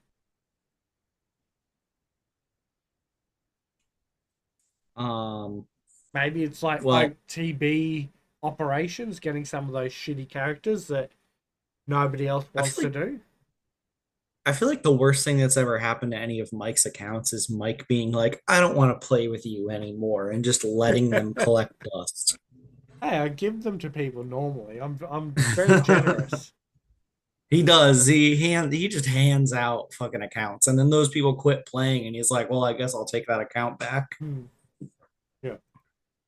There's a couple sitting around that have got GLs on that nobody wants to play, so I'm like, oh, someone will come through at some point. Yeah. So maybe the TB operations, we'll lock that in as the answer. Getting some of them up to relics. What a fucking spoiled existence. No. Go on then, Matthias, what's yours? Realistically, two things come to mind. The joking answer is Womp Rat, stop doing my gags. The realistic answer is one time I was working through mods a little too quickly and wasn't paying attention, and I accidentally sold all of my crit chance mods. I had like 100 unused crit chance mods, and I accidentally sold all of them. and I've literally I don't even think I've farmed crit chance mods since then. I don't have crit chance mods anymore. I know that pain where you sit there and you're going through mods and it's like we did it on stream before trying to find a perfect one. And it's like that moment of I'm having to put on a mod that doesn't have fucking speed because it's exactly what I need so that I can try and run the mission Zalbaar and Darth Revancheese. And it's like, it doesn't have fucking speed. I really don't want it on. But at the end of the day, it's on for now. I will try and find a speed mod alternate for it. But it's like, I spent all 50s, all 100s on fucking blasted fucking mods Yeah. to get the fucking mods to go. It's like Not a single one had fucking speed. I'm getting You to the bastards. point now where I'm like just that $5 pack they do where it's like have 10 mods or whatever it is. It's like give me one for crit chance so I could spend $5 and start building these fucking mods back up. Because I sold all my crit chance. I sold all my crit chance mods. It was like a year ago and I still haven't farmed new ones. Trust you, Matthias. Trust you. I'm not even. Yeah. I don't know. I'm not even gonna comment on that. Yeah. All right. But yeah, That's all the questions. So that is Yes. everybody's questions. Let's have a look. What have we got on? Cool. You can work out who to raid, Aussie Mike. But thank you all for who to raid. We are going to go and raid into Ranger, Reality Skewed Gaming. And so everybody go give him some love from the huts. Be respectful. He's a good guy. Yeah. So thank you all for being here, guys. It has been amazing as always. Tomorrow I'm going to be playing Space Marine 2 because I want to, and I had such great fun the other day. So me and my mate are going to be playing that once again. Please come and join us. We're going to be having a laugh, having a joke, taking the piss, and probably dying a fuck ton. So yeah, that's going to be fun. Yeah. Other than that, remember Monday is countdown to TB lock-in, not TB lock-in, TW lock-in, and Tuesday is countdown to GAC lock-in. So have fun, guys. Let's go say hi to Ranger. Yep. Let's cause some mischief. It is Jedi Academy Day.